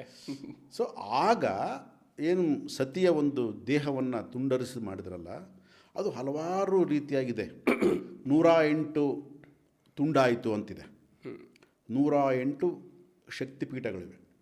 ಬಟ್ ಇಲ್ಲಿ ಅವು 108 ಶಕ್ತಿಪೀಠಗಳು ಪಾಕಿಸ್ತಾನದಲ್ಲಿದೆ, ಆಫ್ಘನಿಸ್ತಾನದಲ್ಲಿದೆ, ಬಾಂಗ್ಲಾದೇಶದಲ್ಲಿದೆ, ನೇಪಾಳದಲ್ಲಿದೆ, ಶ್ರೀಲಂಕಾದಲ್ಲಿದೆ, ಬರ್ಮಾದಲ್ಲಿದೆ, ಇಂಡಿಯಾದಲ್ಲಿದೆ. ಯಾಕಂದರೆ ಇದೆಲ್ಲವೂ ಕೂಡ ಈ ಭೂಮಿ ಇದು. ಅದಕ್ಕಾಗಿ ಭರತ ವರ್ಷ ಅಂತ ಕರಿತೀವಿ ನಾವು. ಭರತ ವರ್ಷ ಅಂತಂದರೆ ಕೇವಲ ನಮ್ಮ ಇಂಡಿಯಾ ಅಲ್ಲ, ಟೋಟಲಿ ರಾಷ್ಟ್ರಗಳೆಲ್ಲ ಸೇರಿ ಭರತ ವರ್ಷ. ಅದಕ್ಕಾಗಿ ಭರತ ವರ್ಷೆ, ಭರತ ಕಂಡೆ ಅಂತ ನಾವು ಯಾವುದಾದ್ರೂ ಒಂದು ಹೋಮ ಯಜ್ಞದಲ್ಲಿ ಏನಾದರೂ ಹೇಳಬೇಕಾದ್ರೆ ಅದನ್ನು ನಾವು ಯಾಕೆ ಮಾಡ್ತೀವಿ ಅಂದರೆ ಭರತ ವರ್ಷ ಈಸ್ ಅಂದರೆ ಅದೊಂದು ಏರಿಯಾ. ಸೊ ಆ ರೀತಿಯಾಗಿ 108 ಇಲ್ಲಿ ಅಷ್ಟಾದಶ ಅಂತ ಅಂದಾಗ ನಮ್ಮ 18 ಅಂತ ಹೇಳಿ 18 ಪ್ಲೇಸಸ್ಗಳನ್ನ ನಾವು ವಿಸಿಟ್ ಮಾಡಬೇಕು ಅನ್ನೋದನ್ನ ನೋಡಿ 108 ನಮಗೆ ಹೇಳ್ತಾರೆ. 108 ಫಸ್ಟು ಅಂದರೆ 108 ಶಕ್ತಿ ಕ್ಷೇತ್ರಗಳಿದ್ದಾವೆ ಅಂತ ಒಂದು ಕಡೆ ಹೇಳ್ತಾರೆ. ಇಲ್ಲೆಲ್ಲ 51 ಇದ್ದಾವೆ ಅಂತಾರೆ, ಇಲ್ಲೆಲ್ಲ 18 ಇದ್ದಾವೆ ಅಂತಾರೆ, ಇಲ್ಲ 6 ಇದ್ದಾವೆ ಅಂತಾರೆ, ಕೊನೆಗೆ 3ಕ್ಕೆ ಬರ್ತಾರೆ. ಸೊ ಇವೆಲ್ಲವೂ ಒಂದೇ, ಬೇರೆ ಅಲ್ಲ ಅದು. ಸೊ ನಾವು ಅದಕ್ಕೆ ನಿಮ್ಮಲ್ಲೆಲ್ಲ ಕನ್ಫ್ಯೂಷನ್ ಜಾಸ್ತಿ ಹಿಂದೂಯಿಸಮ್ನಲ್ಲಿ, ನೀವು ಯಾವುದಾದ್ರು ಒಂದು ಸರಿಯಾಗಿಲ್ಲ, ಹಂಗಿಲ್ಲ ಹಿಂಗಿಲ್ಲ, ಅದು ಅರ್ಥ ಮಾಡಿಕೊಳ್ಳೋದರಲ್ಲಿ ನಾವು ಭಾಳಷ್ಟು ಸೋತು ಬಿಡ್ತೀವಿ. ಇನ್ನೊಬ್ರು ಇನ್ಫ್ಲೂಯೆನ್ಸ್ ಆಗಿಬಿಡ್ತೀವಿ. ಆದ ತಕ್ಷಣ ಯಾವುದು ಕರೆಕ್ಟ್ ಅವ್ರು ಹೇಳಿದ್ದು 108 51 18 6 3 ಈ ಥರ ಬಂದುಬಿಡ್ತೀವಿ ನಾವು. ಸೊ ಇವೆಲ್ಲವೂ ಕೂಡ ಶಕ್ತಿ ಕ್ಷೇತ್ರಗಳು. ಸೊ ಈ ದೇಹ ಅನ್ನೋದು ಇದೊಂದು ಕ್ಷೇತ್ರ. ಇದು ಕ್ಷೇತ್ರ ಅಂತಂದ್ರೇನು? ಒಂದು ಜಾಗ, ಭೂಮಿ. ಈ ದೇಹ ಒಂದು ಜಾಗ. ಯಾವುದಕ್ಕೆ ಜಾಗ? ಶಕ್ತಿಗೆ ಜಾಗ. ನಮ್ಮ ದೇಹದಲ್ಲಿ ಎಲ್ಲ ಒಂದು ಇದರಲ್ಲೂ ಕೂಡ ಶಕ್ತಿ ತುಂಬಿದೆ. ಹೌದು, ಇದೊಂದು ಶಕ್ತಿ ಕ್ಷೇತ್ರ ಇದು. ಇದಕ್ಕೆ ಮರ್ಮ ಕಲಾವಿದದಲ್ಲಿ 108 ಪಾಯಿಂಟ್ಸ್ ಹೇಳ್ತಾರೆ. ಈ ದೇಹದಲ್ಲಿ 108 ಪಾಯಿಂಟ್ಸ್ ಇದ್ದಾವೆ. ಒಂದೊಂದು ಪಾಯಿಂಟು ಕೂಡ ಒಂದೊಂದು ನಮ್ಮ ಒಳಗಡೆ ಇರ್ತಕ್ಕಂಥ ಒಂದೊಂದು ಅಂಗವನ್ನು ಪ್ರತಿಬಿಂಬಿಸುತ್ತೆ. ಹೃದಯಕ್ಕೆ ಸಂಬಂಧಿತವಾಗಿರ್ತಕ್ಕಂಥ, ಕಣ್ಣಿಗೆ ಸಂಬಂಧಿತವಾಗಿರ್ತಕ್ಕಂಥ, ಆಮೇಲೆ ಎಲ್ಲ ಒಂದು ನಮ್ಮ ಅಂಗಾಂಗಗಳನ್ನು ಒಂದೊಂದು ಪಾಯಿಂಟ್ ಪ್ರತಿಬಿಂಬಿಸುತ್ತೆ. 108 ಪಾಯಿಂಟ್ಸ್. ಸೊ 108ಇಂದ ನೆಕ್ಸ್ಟ್ 51 ಶಕ್ತಿ ಕ್ಷೇತ್ರಗಳನ್ನು ಹೇಳ್ತಾರೆ. ಆ 51 ಪಾಯಿಂಟ್ಸ್ ಸಪ್ರೇಟ್ 108ರಿಂದ 51ಕ್ಕೆ ಬರ್ತಾರೆ. 51 ಪಾಯಿಂಟ್ಸ್ ಹೇಳ್ತಾರೆ. 51ರಿಂದ 18 ಪಾಯಿಂಟ್ಸ್ ಬರ್ತವೆ. 18 ಪಾಯಿಂಟ್ಸಿಂದ 6 ಪಾಯಿಂಟ್ಸ್ ಬರ್ತವೆ. ಅಂದರೆ 6 ಒಂದು ಕ್ಷೇತ್ರಗಳಿಗೆ ಬರ್ತವೆ. 6 ಯಾವುವು ಅಂತಂದರೆ ನಮ್ಮ ಚಕ್ರಾಸ್ ಅಂತ ಏನು ಕರಿತೀವಿ, ಮೂಲಾಧಾರದಿಂದ ಏನು ಸ್ಟಾರ್ಟ್ ಆಗುತ್ತೆ ಚಕ್ರ. ಸಹಸ್ರಾರ ಇಟ್ ಇಸ್ ನಾಟ್ ಎ ಚಕ್ರ. ಸಹಸ್ರಾರ ಈಸ್ ನಾಟ್ ಎ ಚಕ್ರ, ದಟ್ ಇಸ್ ಎ ಸ್ಥಿತಿ. ಸೊ ಅದು 6 ಚಕ್ರಗಳು. ಅಲ್ಲಿಂದ ಮತ್ತೆ 3ಕ್ಕೆ ಬರ್ತದೆ. 3 ಶಕ್ತಿ ಕ್ಷೇತ್ರಗಳಿಗೆ ಬರ್ತಾರೆ. ಏನಪ್ಪ ಅಂತಂದರೆ ಮನಸ್ಸಿನಲ್ಲಿ ಸೃಷ್ಟಿಯಾಗಿರ್ತಕ್ಕಂಥ ಬುದ್ಧಿ, ಚಿತ್ತ, ಅಹಂಕಾರ, ಆ 3 ಕ್ಷೇತ್ರಗಳಿಗೆ ಬರ್ತಾರೆ. ಈ ರೀತಿಯಾಗಿ ನಮ್ಮ ದೇಹದಲ್ಲೇ ಇರ್ತಕ್ಕಂಥ ಕ್ಷೇತ್ರಗಳ ದರ್ಶನ ಹೇಗೋ ಹಾಗೆ ಇರ್ತಕ್ಕಂಥ ಹೊರಗಿನ ದರ್ಶನ ಅಂತ. ಅದಕ್ಕೆ ಅಮ್ಮ ಏನು ಹೇಳ್ತಾಳೆ ಅಂದರೆ ಸರ್ವಂ ದೃಶ್ಯಂ ಮಮ ಸ್ಥಾನಂ ಅಂತ. ಅಂದರೆ ನೀನು ಏನು ನೋಡ್ತೀಯೋ ಅದು ಎಲ್ಲವೂ ನನ್ನ ಸ್ಥಾನವೇ. ಯಾಕಂದರೆ ಶಕ್ತಿ ಇಲ್ಲದಂಥ ಒಂದು ಏರಿಯಾ ಅಂತ ಯಾವುದಿಲ್ಲ. ಇವಾಗ ಎನರ್ಜಿ ಇಲ್ಲದಂಥ ಏರಿಯಾ ಯಾವುದಿದೆ? ಎಲ್ಲವೂ ಎನರ್ಜಿನೇ. ಹೌದು. ಅದಕ್ಕೋಸ್ಕರ ಪ್ರತಿಯೊಂದು ಕೂಡ ಶಕ್ತಿಮಯನೇ ಅಂತ ಹೇಳ್ತಾರೆ. ಅದರಲ್ಲಿ ನಮಗೆ ಈಗ 18 ಒಂದು ಶಕ್ತಿಪೀಠಗಳು ತುಂಬ ಮುಖ್ಯವಾಗಿರ್ತಕ್ಕಂಥವು ಅಂತಂದ್ಬಿಟ್ಟು ನಾವು ಹೊರಗಡೆ ದರ್ಶನ ಮಾಡೋದಕ್ಕೆ ಹೋಗ್ತೀವಿ ನಾವು. ಅಂದರೆ ಆ ಸತಿನ ಸುದರ್ಶನ ಚಕ್ರದಿಂದ ತುಂಡರಿಸಿದಾಗ ಅದು ಬಂದು ಬಿದ್ದಿರ್ತಕ್ಕಂಥ ಒಂದು ಪಾರ್ಟ್ಸ್ಗಳು ಅಂತ ಹೇಳಿ ಕರೀತಾರೆ ಆ್ಯಕ್ಚುಲಿ. ಸೊ ಅದರಲ್ಲಿ ಈ 18ರಲ್ಲಿ ತುಂಬ ಮುಖ್ಯವಾಗಿರ್ತಕ್ಕಂಥ 3 ಕ್ಷೇತ್ರಗಳಲ್ಲಿ ಅತಿ ಮುಖ್ಯವಾಗಿರ್ತಕ್ಕಂಥದ್ದು ಕಾಮಾಖ್ಯ. ಕಾಮಾಖ್ಯ ಅಂತಂದರೆ ದೇವಿಯ ಯೋನಿ ಭಾಗವಾಗಿ ಬಿದ್ದಿರ್ತಕ್ಕಂಥದ್ದು. ಅದನ್ನು ಕುರಿತು ಶಿವ ತಪಸ್ಸು ಮಾಡ್ತಾನೆ ಅಲ್ಲಿ ಬಂದು. ಅದಕ್ಕಾಗಿ ಆ ಒಂದು ಏರಿಯಾ ತುಂಬ ಎನರ್ಜೆಟಿಕಲ್ ಏರಿಯಾ ಅದು. ಆದ ಕಾರಣ ಕಾಮಾಖ್ಯ ಈಸ್ ಎ ಫೇಮಸ್. 18ರಲ್ಲಿ ಮುಖ್ಯವಾಗಿರ್ತಕ್ಕಂಥದ್ದು ಕಾಮಾಖ್ಯ. ಸೊ ಈ ರೀತಿಯಾಗಿ ಆ 18 ಕ್ಷೇತ್ರಗಳ ದರ್ಶನ ಮಾಡಿಸ್ತಾ ನಮಗೆ ಕಥೆಯನ್ನು ಹೇಳುವಂಥ ಒಂದು ಇದು ಬರುತ್ತೆ. ಅಂದರೆ ಈ ಒಂದು ಪುರಾಣ ಕಥೆಗಳ ಮುಖಾಂತರ ನಮಗೇನು ಹೇಳ್ತಾ ಹೋಗಿದಾರಲ್ಲ, ಮತ್ತೆ ನೀವು ಹೇಳ್ತಾ ಹೋದ್ರೆ ಎಷ್ಟೊಂದು ಟೈಮ್ ಈ ಕ್ವಶನ್ ಕೇಳಿದ್ದೀನಿ. ಇದನ್ನು ನೀವು ಇವಾಗ ಜಸ್ಟು ಸ್ಟಾರ್ಟ್ ಮಾಡೋಕ್ಕಿಂತ ಮುಂಚೆ ಹೇಳಿದ್ರಿ. ಇದೆಲ್ಲ ಒಂದು ಫಾರ್ಮ್ನ ತೊಗೊಳೋಕ್ಕಿಂತ ಮುಂಚೆ ಆಗಿರ್ತಕ್ಕಂಥ ಒಂದು ಪ್ರೊಸೆಸ್ ಅಂತ ಹೇಳಿದ್ರಿ ಆ್ಯಕ್ಚುಲಿ. ಅದನ್ನು ಇಲ್ಲಿ ನಾವು ಯಾವ ಥರ ಅರ್ಥ ಮಾಡ್ಕೋಬೋದು ಆ್ಯಕ್ಚುಲಿ?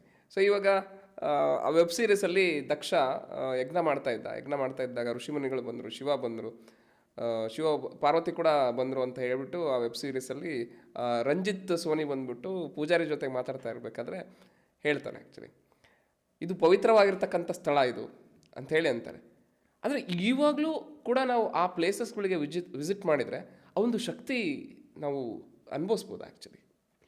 ಯದ್ಭಾವಂ ತದ್ಭವತಿ, ಯಾ ಮತಿ ಸ್ವಗತಿರ್ಭವೇತ್ ಅಂತ ಹೇಳ್ತಾರೆ. ಅಂದರೆ ನಿನ್ನ ಮತಿಯೊಳಗೆ ಏನಿದೆ ಅದು ಸ್ವಗತದಲ್ಲಿ ಆಗುತ್ತೆ.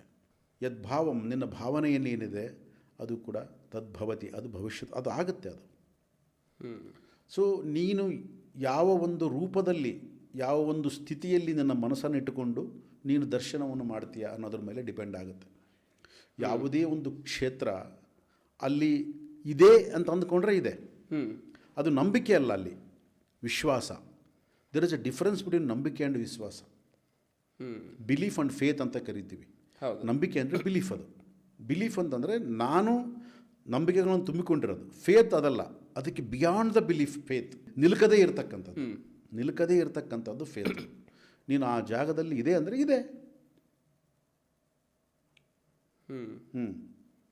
ಸೊ ನಮ್ಮ ಒಂದು ಸನಾತನ ಒಂದು ಪದ್ಧತಿ ಏನಿದೆ ಅದೆಲ್ಲವೂ ಫೇತ್ ಮೇಲೆ ಆಧಾರ ಪಟ್ಟಿರ್ತಕ್ಕಂಥದ್ದು, ನಂಬಿಕೆ ಮೇಲೆ ಅಲ್ಲ. ಭಾಳ ತಪ್ಪು ತಿಳ್ಕೊಂಬಿಟ್ಟಿದ್ದೀವಿ ನಾವು. ನಂಬಿಕೆ ಪರಧರ್ಮಗಳಲ್ಲಿ, ಇವಾಗ ನೀವು ಏನು ನಾವು ಮತಗಳಂತ ಏನು ಕರಿತೀವಿ, ಅವೆಲ್ಲ ಮತಗಳು ನಂಬಿಕೆಯ ಆಧಾರ ಮೇಲೆ ಅವೆಲ್ಲ ಸೃಷ್ಟಿಯಾಗಿರ್ತಕ್ಕಂಥವು. ಯಾವುದೇ ಮತಗಳನ್ನು ತಗೊಳ್ಳಿ, ಮತಗಳಿಗೆ ಒಬ್ಬ ಗುರು ಇರ್ತಾನೆ, ಅವನ್ನ ಆಧಾರವಾಗಿ ಇದು ಬೌದ್ಧ ಮತ, ಬುದ್ಧ ಈಸ್ ಎ ಗುರು. ಜೈನ ಮತ, ಮಹಾವೀರ ಈಸ್ ಎ ಗುರು. ಆಮೇಲೆ ಒಂದು ಜೀಸಸ್, ಅದು ಕ್ರಿಶ್ಚಿಯನ್ ಗುರು. ಸೊ ಇದು ಮಹಮ್ಮದರಿಗೆ ಅದೊಂದು ಮತ. ಸೊ ಈ ರೀತಿಯಾಗಿ ಅವರು ಮತಗಳ ಒಂದು ಆಧಾರವಾಗಿ ನಂಬಿಕೆಗಳು ಅಲ್ಲೇನಾಗುತ್ತೆ, ಮೊದಲು ನಂಬುತ್ತಾರೆ, ನಂಬಿದ್ದದನ್ನು ಆಚರಣೆ ಮಾಡಲೇಬೇಕು. ಸೊ ಅದಕ್ಕೆ ನಂಬಿ ಯಾವಾಗ ಒಂದು ಸಲ ನೀನು ಕನ್ಫರ್ಮೇಷನ್ ನಂಬಿಬಿಟ್ಟೆ ಅಂತ ಅಂದ್ಕೋ, ಇನ್ನು ನೀನು ಬೇರೆ ಏನು ಅನ್ವೇಷಣೆ ಮಾಡೋಕ್ಕೆ ಏನಿಲ್ಲ ನಿನ್ನ ಲೈಫಲ್ಲಿ. ಅದೇ ಪಕ್ಕ. ಏನು ಹುಡುಕ್ತೀಯ ನೀನು? ಯಾವಾಗ ಒಂದನ್ನು ನಂಬಿದಾಗ ಏನಾಗುತ್ತೆ, ನೀನು ಅದನ್ನು ಕರೆಕ್ಟು ಅಂತ ನೀನು ಪ್ರಪಂಚಕ್ಕೆ ಪ್ರೂವ್ ಮಾಡೋಕ್ಕೆ ಹೋಗ್ತೀಯ. ನಾನು ಬಿಟ್ಟರೆ ನೀನೆಲ್ಲೂ ಅನ್ವೇಷಕ ಅಲ್ಲ, ನೀನು ಅನ್ವೇಷಕ ಅಲ್ಲ, ನೀನು ಯು ಆರ್ ಎ ಬಿಲೀವರ್ ಅಷ್ಟೇ. ಅಂದರೆ ಈ ನಮ್ಮ ಸನಾತನ ಒಂದು ಸಂಸ್ಕೃತಿ, ಧರ್ಮ ಅಂತ ಏನು ಕಳಿತೀವಲ್ಲ, ಅಲ್ಲಿ ಧರ್ಮ ಅಂತ ನಾವು ಕರಿಬಾರ್ದು. ಸನಾತನ ಪದ್ಧತಿ ಅಷ್ಟೇ, ಧರ್ಮ ಅಲ್ವೇ ಅಲ್ಲ. ಧರ್ಮ ಅನ್ನೋದಕ್ಕೆ ಅರ್ಥ ಏನು ಅಂತಂದರೆ ಸ್ವಭಾವ. ಈಗ ಸೂರ್ಯನಿಗೆ ಧರ್ಮ ಯಾವುದು? ಬೆಳಗುವ ಧರ್ಮ, ಅದು ನೀರಿಗೆ ತೋಯಿಸುವ ಧರ್ಮ. ಸೊ ಈ ರೀತಿಯಾಗಿ ಅದರ ಸ್ವಭಾವನೇ ಧರ್ಮ ಹೊರತು ಧರ್ಮ ಅನ್ನೋದು ಸಪರೇಟ್ ಅಲ್ಲ. ಅದು ಇಟ್ಸ್ ಅ ನ್ಯಾಚುರಲ್ ಪ್ರೊಸೆಸ್. ಅದು ನೇಚರ್, ಅದು ಧರ್ಮ ಅಂದರೆ ನೇಚರ್. ಅದು ಬೆಂಕಿಗೆ ಸುಡುವ ಧರ್ಮ, ನೀರಿಗೆ ತೋಯಿಸುವ ಧರ್ಮ, ಇವೆಲ್ಲ ನೇಚರ್ ಇವು. ಸೊ ಹಾಗಾಗಿ ಹಿಂದೂ ಧರ್ಮ ಅಲ್ಲ, ನಮ್ಮದು ಸನಾತನ ಪದ್ಧತಿ. ಅದಕ್ಕಾಗಿ ಇದನ್ನು ನಾವು ಧರ್ಮ ಅಂತ ಕರಿಬಾರ್ದು. ಹಿಂದೂ ಧರ್ಮ ಅನ್ನೋದು ಇದು ಎಲ್ಲೋ ಒಂದು ಫೇಕ್, ನಾವು ಫೇಕ್ ಐಡೆಂಟಿಟಿಗೆ ಒಂದು ಬರೋದಕ್ಕೆ ಮಾಡಿದ್ದು ಅಲ್ಲ. ಇದು ಹಲವಾರು ವಿಚಾರಗಳ ಬಗ್ಗೆ ಭೀಮಶ್ರೀ ಸರ್ ನಮ್ಮ ಜೊತೆಗೆ ಚರ್ಚೆ ಮಾಡ್ತಾ ಇದ್ದಾರೆ. ಸೊ ಹಾಗೆ ಅವ್ರು ಬರೆದಿರ್ತಕ್ಕಂಥ ಮೂನ್ಲೈಟ್ ಮ್ಯೂಸಿಂಗ್ಸ್, ಇದು ಇಂಗ್ಲಿಷ್ ಪುಸ್ತಕ. ಇದೇ ಒಂದು ಪುಸ್ತಕ ನಮಗೆ ಕನ್ನಡದಲ್ಲಿ ಕೂಡ ದೊರೆಯುತ್ತೆ, ಚಂದ್ರ ಮೇಲೆ ಬಂದ ನೋಡು ಎಂಥ ಚಂದ ಅಂತ ಹೇಳಿ. ಈ ಒಂದು ಪುಸ್ತಕ ರೀಸೆಂಟಾಗಿ ರಿಲೀಸ್ ಆಗಿದೆ. ಇದನ್ನು ಪ್ರಾಣಿಗಳ ಮುಖಾಂತರ, ಒಂದು ನಾಯಣ್ಣ ಅಂತ ಹೇಳಿ ಕರಿತೀವಿ, ಅದರಲ್ಲಿ ನಾಯಣ್ಣ ಮತ್ತು ಗೋಮಾತೆ ಅಂದರೆ ಒಂದು ಬುದ್ಧಿವಂತ, ಸ್ಪಿರಿಚುವಲಲ್ಲಿ ಹೈ ಲೆವೆಲ್ ನಾಲೆಜ್ ಇರ್ತಕ್ಕಂಥ ಒಂದು ಪ್ರಾಣಿ ಅನ್ನೋ ಒಂದು ದೃಷ್ಟಿಯಿಂದ ಆ ಮೆಟಾಫರ್ ಆಗಿ ಯೂಸ್ ಮಾಡಿ ಬರೆದಿರ್ತಕ್ಕಂಥ ಒಂದು ಪುಸ್ತಕ. ಈ ಪ್ರಾಣಿಗಳು ಮನುಷ್ಯನ ಬಗ್ಗೆ ಮಾತಾಡ್ತಾ ಹೋಗ್ತವೆ. ಸೊ ಹಾಗೆ ಮನುಷ್ಯನ ಜೀವನ ಯಾವ ರೀತಿ ಇದೆ, ಮತ್ತು ಮನುಷ್ಯ ಯಾವ ರೀತಿ ತನ್ನಲ್ಲಿ ಒಂದು ಕ್ವಶನ್ಗಳನ್ನು ಹಾಕೋಬೋದು, ಮತ್ತು ಅವನ ಜೀವನವನ್ನು ಸಾಮಾನ್ಯ ಜೀವನದಿಂದ ಅತ್ಯುನ್ನತವಾದಂತಹ ಒಂದು ಜೀವನಕ್ಕೆ ಯಾವ ರೀತಿ ಕೊಂಡೊಯ್ಬೋದು, ಆಧ್ಯಾತ್ಮಿಕ ಒಂದು ಪ್ರವೇಶನ ಯಾವ ರೀತಿ ಮಾಡ್ಬೋದು ಅನ್ನೋದಕ್ಕೆ ಈ ಒಂದು ಪುಸ್ತಕ ನಿಮಗೆ ದಾರಿದೀಪವಾಗಿ ನಿಲ್ಲುತ್ತೆ. ಸೊ ಹಾಗಾಗಿ ಈ ಒಂದು ಪುಸ್ತಕವನ್ನು ನೀವು ಅಮೆಝಾನಲ್ಲಿ ಕೂಡ ಪರ್ಚೇಸ್ ಮಾಡ್ಬೋದು. ಹಾಗೆ ನಮ್ಮಿಂದ ಡೈರೆಕ್ಟಾಗಿ ಪರ್ಚೇಸ್ ಮಾಡಿದರೆ ನಿಮಗೆ ಡಿಸ್ಕೌಂಟ್ ಕೂಡ ದೊರೆಯುತ್ತೆ. ಆ ಒಂದು ಪರ್ಚೇಸಿಂಗ್ ಲಿಂಕ್ ಈ ಯೂಟ್ಯೂಬ್ ಡಿಸ್ಕ್ರಿಪ್ಷನ್ ಅಡಿಯಲ್ಲಿ ನಿಮಗೆ ಸಿಗುತ್ತೆ. ಆ ಲಿಂಕ್ನ ಕ್ಲಿಕ್ ಮಾಡೋದ್ರ ಮುಖಾಂತರ ಈ ಪುಸ್ತಕವನ್ನು ನೀವು ಪರ್ಚೇಸ್ ಮಾಡ್ಬೋದು. ಸೊ ಹಾಗಾಗಿ ಈ ಒಂದು ಅಷ್ಟಾದಶ ಮಹಾ ಶಕ್ತಿಪೀಠದ ಬಗ್ಗೆ ವೆಬ್ ಸೀರೀಸ್ ನೋಡ್ತಾ ಇದ್ದಾಗ ಹಲವಾರು ಪ್ರಶ್ನೆಗಳು ಹುಡ್ತವೆ. ಆ್ಯಕ್ಚುಲಿ ಹೇಳ್ಬೇಕಂದ್ರೆ ಇದು ಇಂಥದ್ದೊಂದು ನಡೆದಿತ್ತಾ? ಯಾಕಂದರೆ ಸುದರ್ಶನ ಚಕ್ರದಿಂದ ಸತಿಯ ಒಂದು ದೇಹನ ತುಂಡರಿಸಿದಾಗ ಅದು ಎಲ್ಲೆಲ್ಲೋ ಹೋಗಿ ಬಿತ್ತು ಅಂತ ಹೇಳಿ ಕರೀತಾರೆ ಆ್ಯಕ್ಚುಲಿ. ಅವರು ಎಷ್ಟು ದೈತ್ಯರೇ ಆಗಿರ್ಬೋದು. ಆಮೇಲೆ ಅವರು ಮತ್ತೆ ಆಭರಣಗಳ ಬಗ್ಗೆನೂ ಕೂಡ ಮಾತಾಡಿದ್ವಿ. ದಕ್ಷ ಶಿವನಿಗೆ ಆಭರಣ ಇಲ್ಲ, ಅವ್ನು ನೀಟಾಗಿ ಹಾಕೊಂಬರಲ್ಲ, ಸೊ ಹಾಗಾಗಿ ಬೇಡ ಅವನು ಅಂತ ಹೇಳ್ಬಿಟ್ಟು. ಅಂದರೆ ಇದನ್ನ ಮತ್ತೆ ನಾವು ನಂಬಿಕೆಗಳು ಅಂತ ಅನ್ಬೋದು ಆ್ಯಕ್ಚುಲಿ.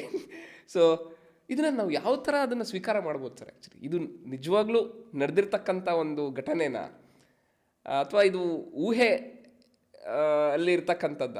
ಯಾಕೆ ಈ ಒಂದು ಶಿವನಿಗೆ ಒಂದು ನಾವು ಶಿವನ ಆರಾಧನೆ ಮಾಡಬೇಕಾದ್ರೆ ನಮಗೆ ಫೋಟೋ ಇಡ್ತೀವಿ ಆ್ಯಕ್ಚುಲಿ, ಅವನಿಗೊಂದು ತ್ರಿಶೂಲ ಇರುತ್ತೆ ಅಂತ ಹೇಳಿ ಅಂತೀವಿ. ಸೊ ಹಾಗೆ ಲಕ್ಷ್ಮಿನೂ ಆರಾಧನೆ ಮಾಡಬೇಕಾದ್ರೆ ಕಮಲದ ಮೇಲೆ ಕೂತಿರ್ತಾಳೆ ಲಕ್ಷ್ಮಿ. ಆಮೇಲೆ ಹಲವಾರು ದೇವತೆಗಳನ್ನು ನೋಡಿದಾಗ ನಮಗೆ ಅದೊಂದು ಆಕಾರ ಅನ್ನೋದು ಇದೆ ಆ್ಯಕ್ಚುಲಿ. ನಾವು ಆ ಒಂದು ದೃಷ್ಟಿಯಲ್ಲಿ ನಾವು ದೇವರುಗಳನ್ನು ನೋಡ್ತಾ ಇದ್ದೀವಿ ಆ್ಯಕ್ಚುಲಿ. ಸೊ ಇಲ್ಲಿ ಪುರಾಣಗಳು ನಡೆದಿರ್ತಕ್ಕಂಥದ್ದು, ಆ ಒಂದು ಸ್ಟೋರಿಗಳೆಲ್ಲ ನಿಜವಾ ಅನ್ನೋ ಒಂದು ಪ್ರಶ್ನೆ ಹುಟ್ಟುತ್ತೆ ಆ್ಯಕ್ಚುಲಿ. ಅದೇ ನಮಗೆ ಯಾವುದ್ರ ಬಗ್ಗೆನೂ ಸರಿಯಾಗಿ ಮಾಹಿತಿ ಇಲ್ಲ, ಆದ ಕಾರಣ ಪ್ರಶ್ನೆಗಳು ಹುಟ್ಟುತ್ತವೆ.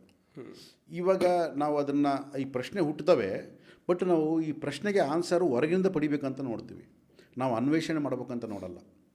ಯಾವಾಗ ನಾನು ಅನ್ವೇಷಣೆ ಮಾಡಬೇಕು ಅಂತ ನೋಡಿದಾಗ ಏನಾಗುತ್ತೆ, ನಾನಾಗಿ ಹುಡುಕೋಕ್ಕೆ ಪ್ರಯತ್ನ ಮಾಡ್ತೇನೆ. ನಾನಾಗಿ ಯಾವಾಗ ಹುಡುಕೋಕ್ಕೆ ಪ್ರಯತ್ನ ಮಾಡ್ತೀನಿ, ನನಗೆ ನಿಜವಾದ ನನಗೇನು ಬೇಕೋ ಅದು ಸಿಗುತ್ತೆ. ನನಗೆ ಯಾವುದೋ ನನಗೆ ಯಾರೋ ಬಂದು ನನಗೆ ಆನ್ಸರ್ ಕೊಟ್ಬಿಡ್ಬೇಕು ಅಂತ ಏನು ಪ್ರಯತ್ನ ಮಾಡ್ತೀನಿ, ಮತ್ತು ಕನ್ಫ್ಯೂಷನೇ ಶುರುವಾಗುತ್ತೆ. ಇವೆಲ್ಲ ಕನ್ಫ್ಯೂಷನಿಂದ ಬರ್ತವೆ.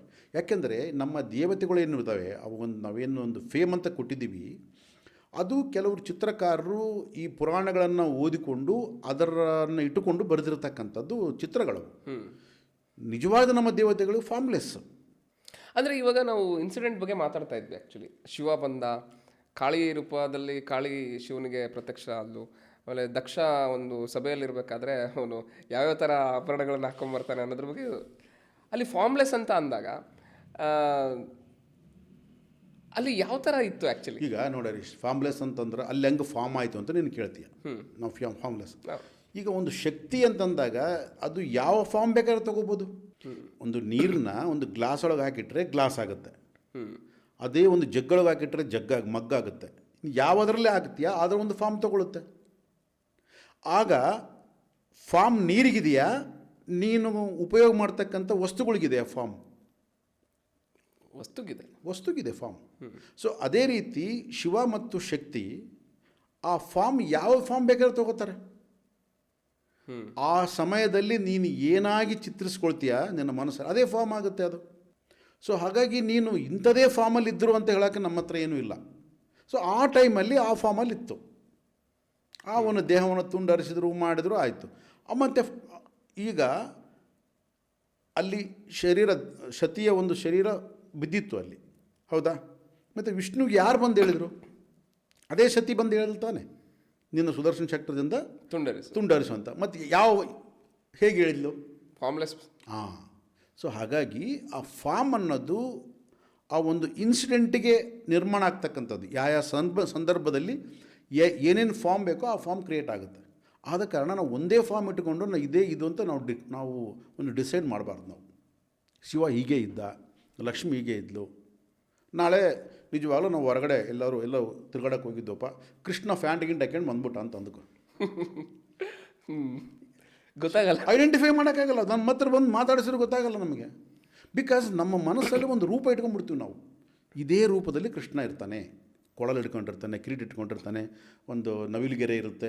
ಇದನ್ನು ನಾವು ಒಂದು ಪಕ್ಕಾ ಒಂದು ಪಿಕ್ಚರ್ ಮಾಡ್ಕೊಂಡು ನಮ್ಮ ಮನಸ್ಸಲ್ಲಿ ಇಟ್ಕೊಂಡ್ಬಿಟ್ರೆ ಏನಾಗುತ್ತೆ, ಆ ರೂಪದಲ್ಲಿ ಬಂದರೆ ನಾವು ಕಂಡುಹಿಡಿಯಲ್ಲ. ಕೃಷ್ಣ ಅದೇ ರೂಪದಲ್ಲಿ ಅವತ್ತು ಮಹಾಭಾರತ ನಡಿಬೇಕಾದ್ರೆ ಹಂಗಿರ್ಬೋದಪ್ಪ. ಈಗ 5,000-6,000 ವರ್ಷದಿಂದ ಹಂಗೆ ಅದೇ ಕೊಳಲು ಅದೇ ಇದ್ರ ಇಟ್ಕೊಂಡಿರ್ತಾನೆ. ನಾವು ಮತ್ತೆ ಚೇಂಜ್ ಆಗಲ್ಲ. ಅದು ಒಳ್ಳೊಳ್ಳೆ ಫ್ಯಾಂಟ್ಗಳು ಹಾಕ್ಕೊಂಡು ಒಳ್ಳೆ ಸ್ಟೈಲಾಗಿರ್ಬೋದು, ಯಾರಿಗೆ ಗೊತ್ತು, ನಾವು ನೋಡಿದ್ದೀವಿ.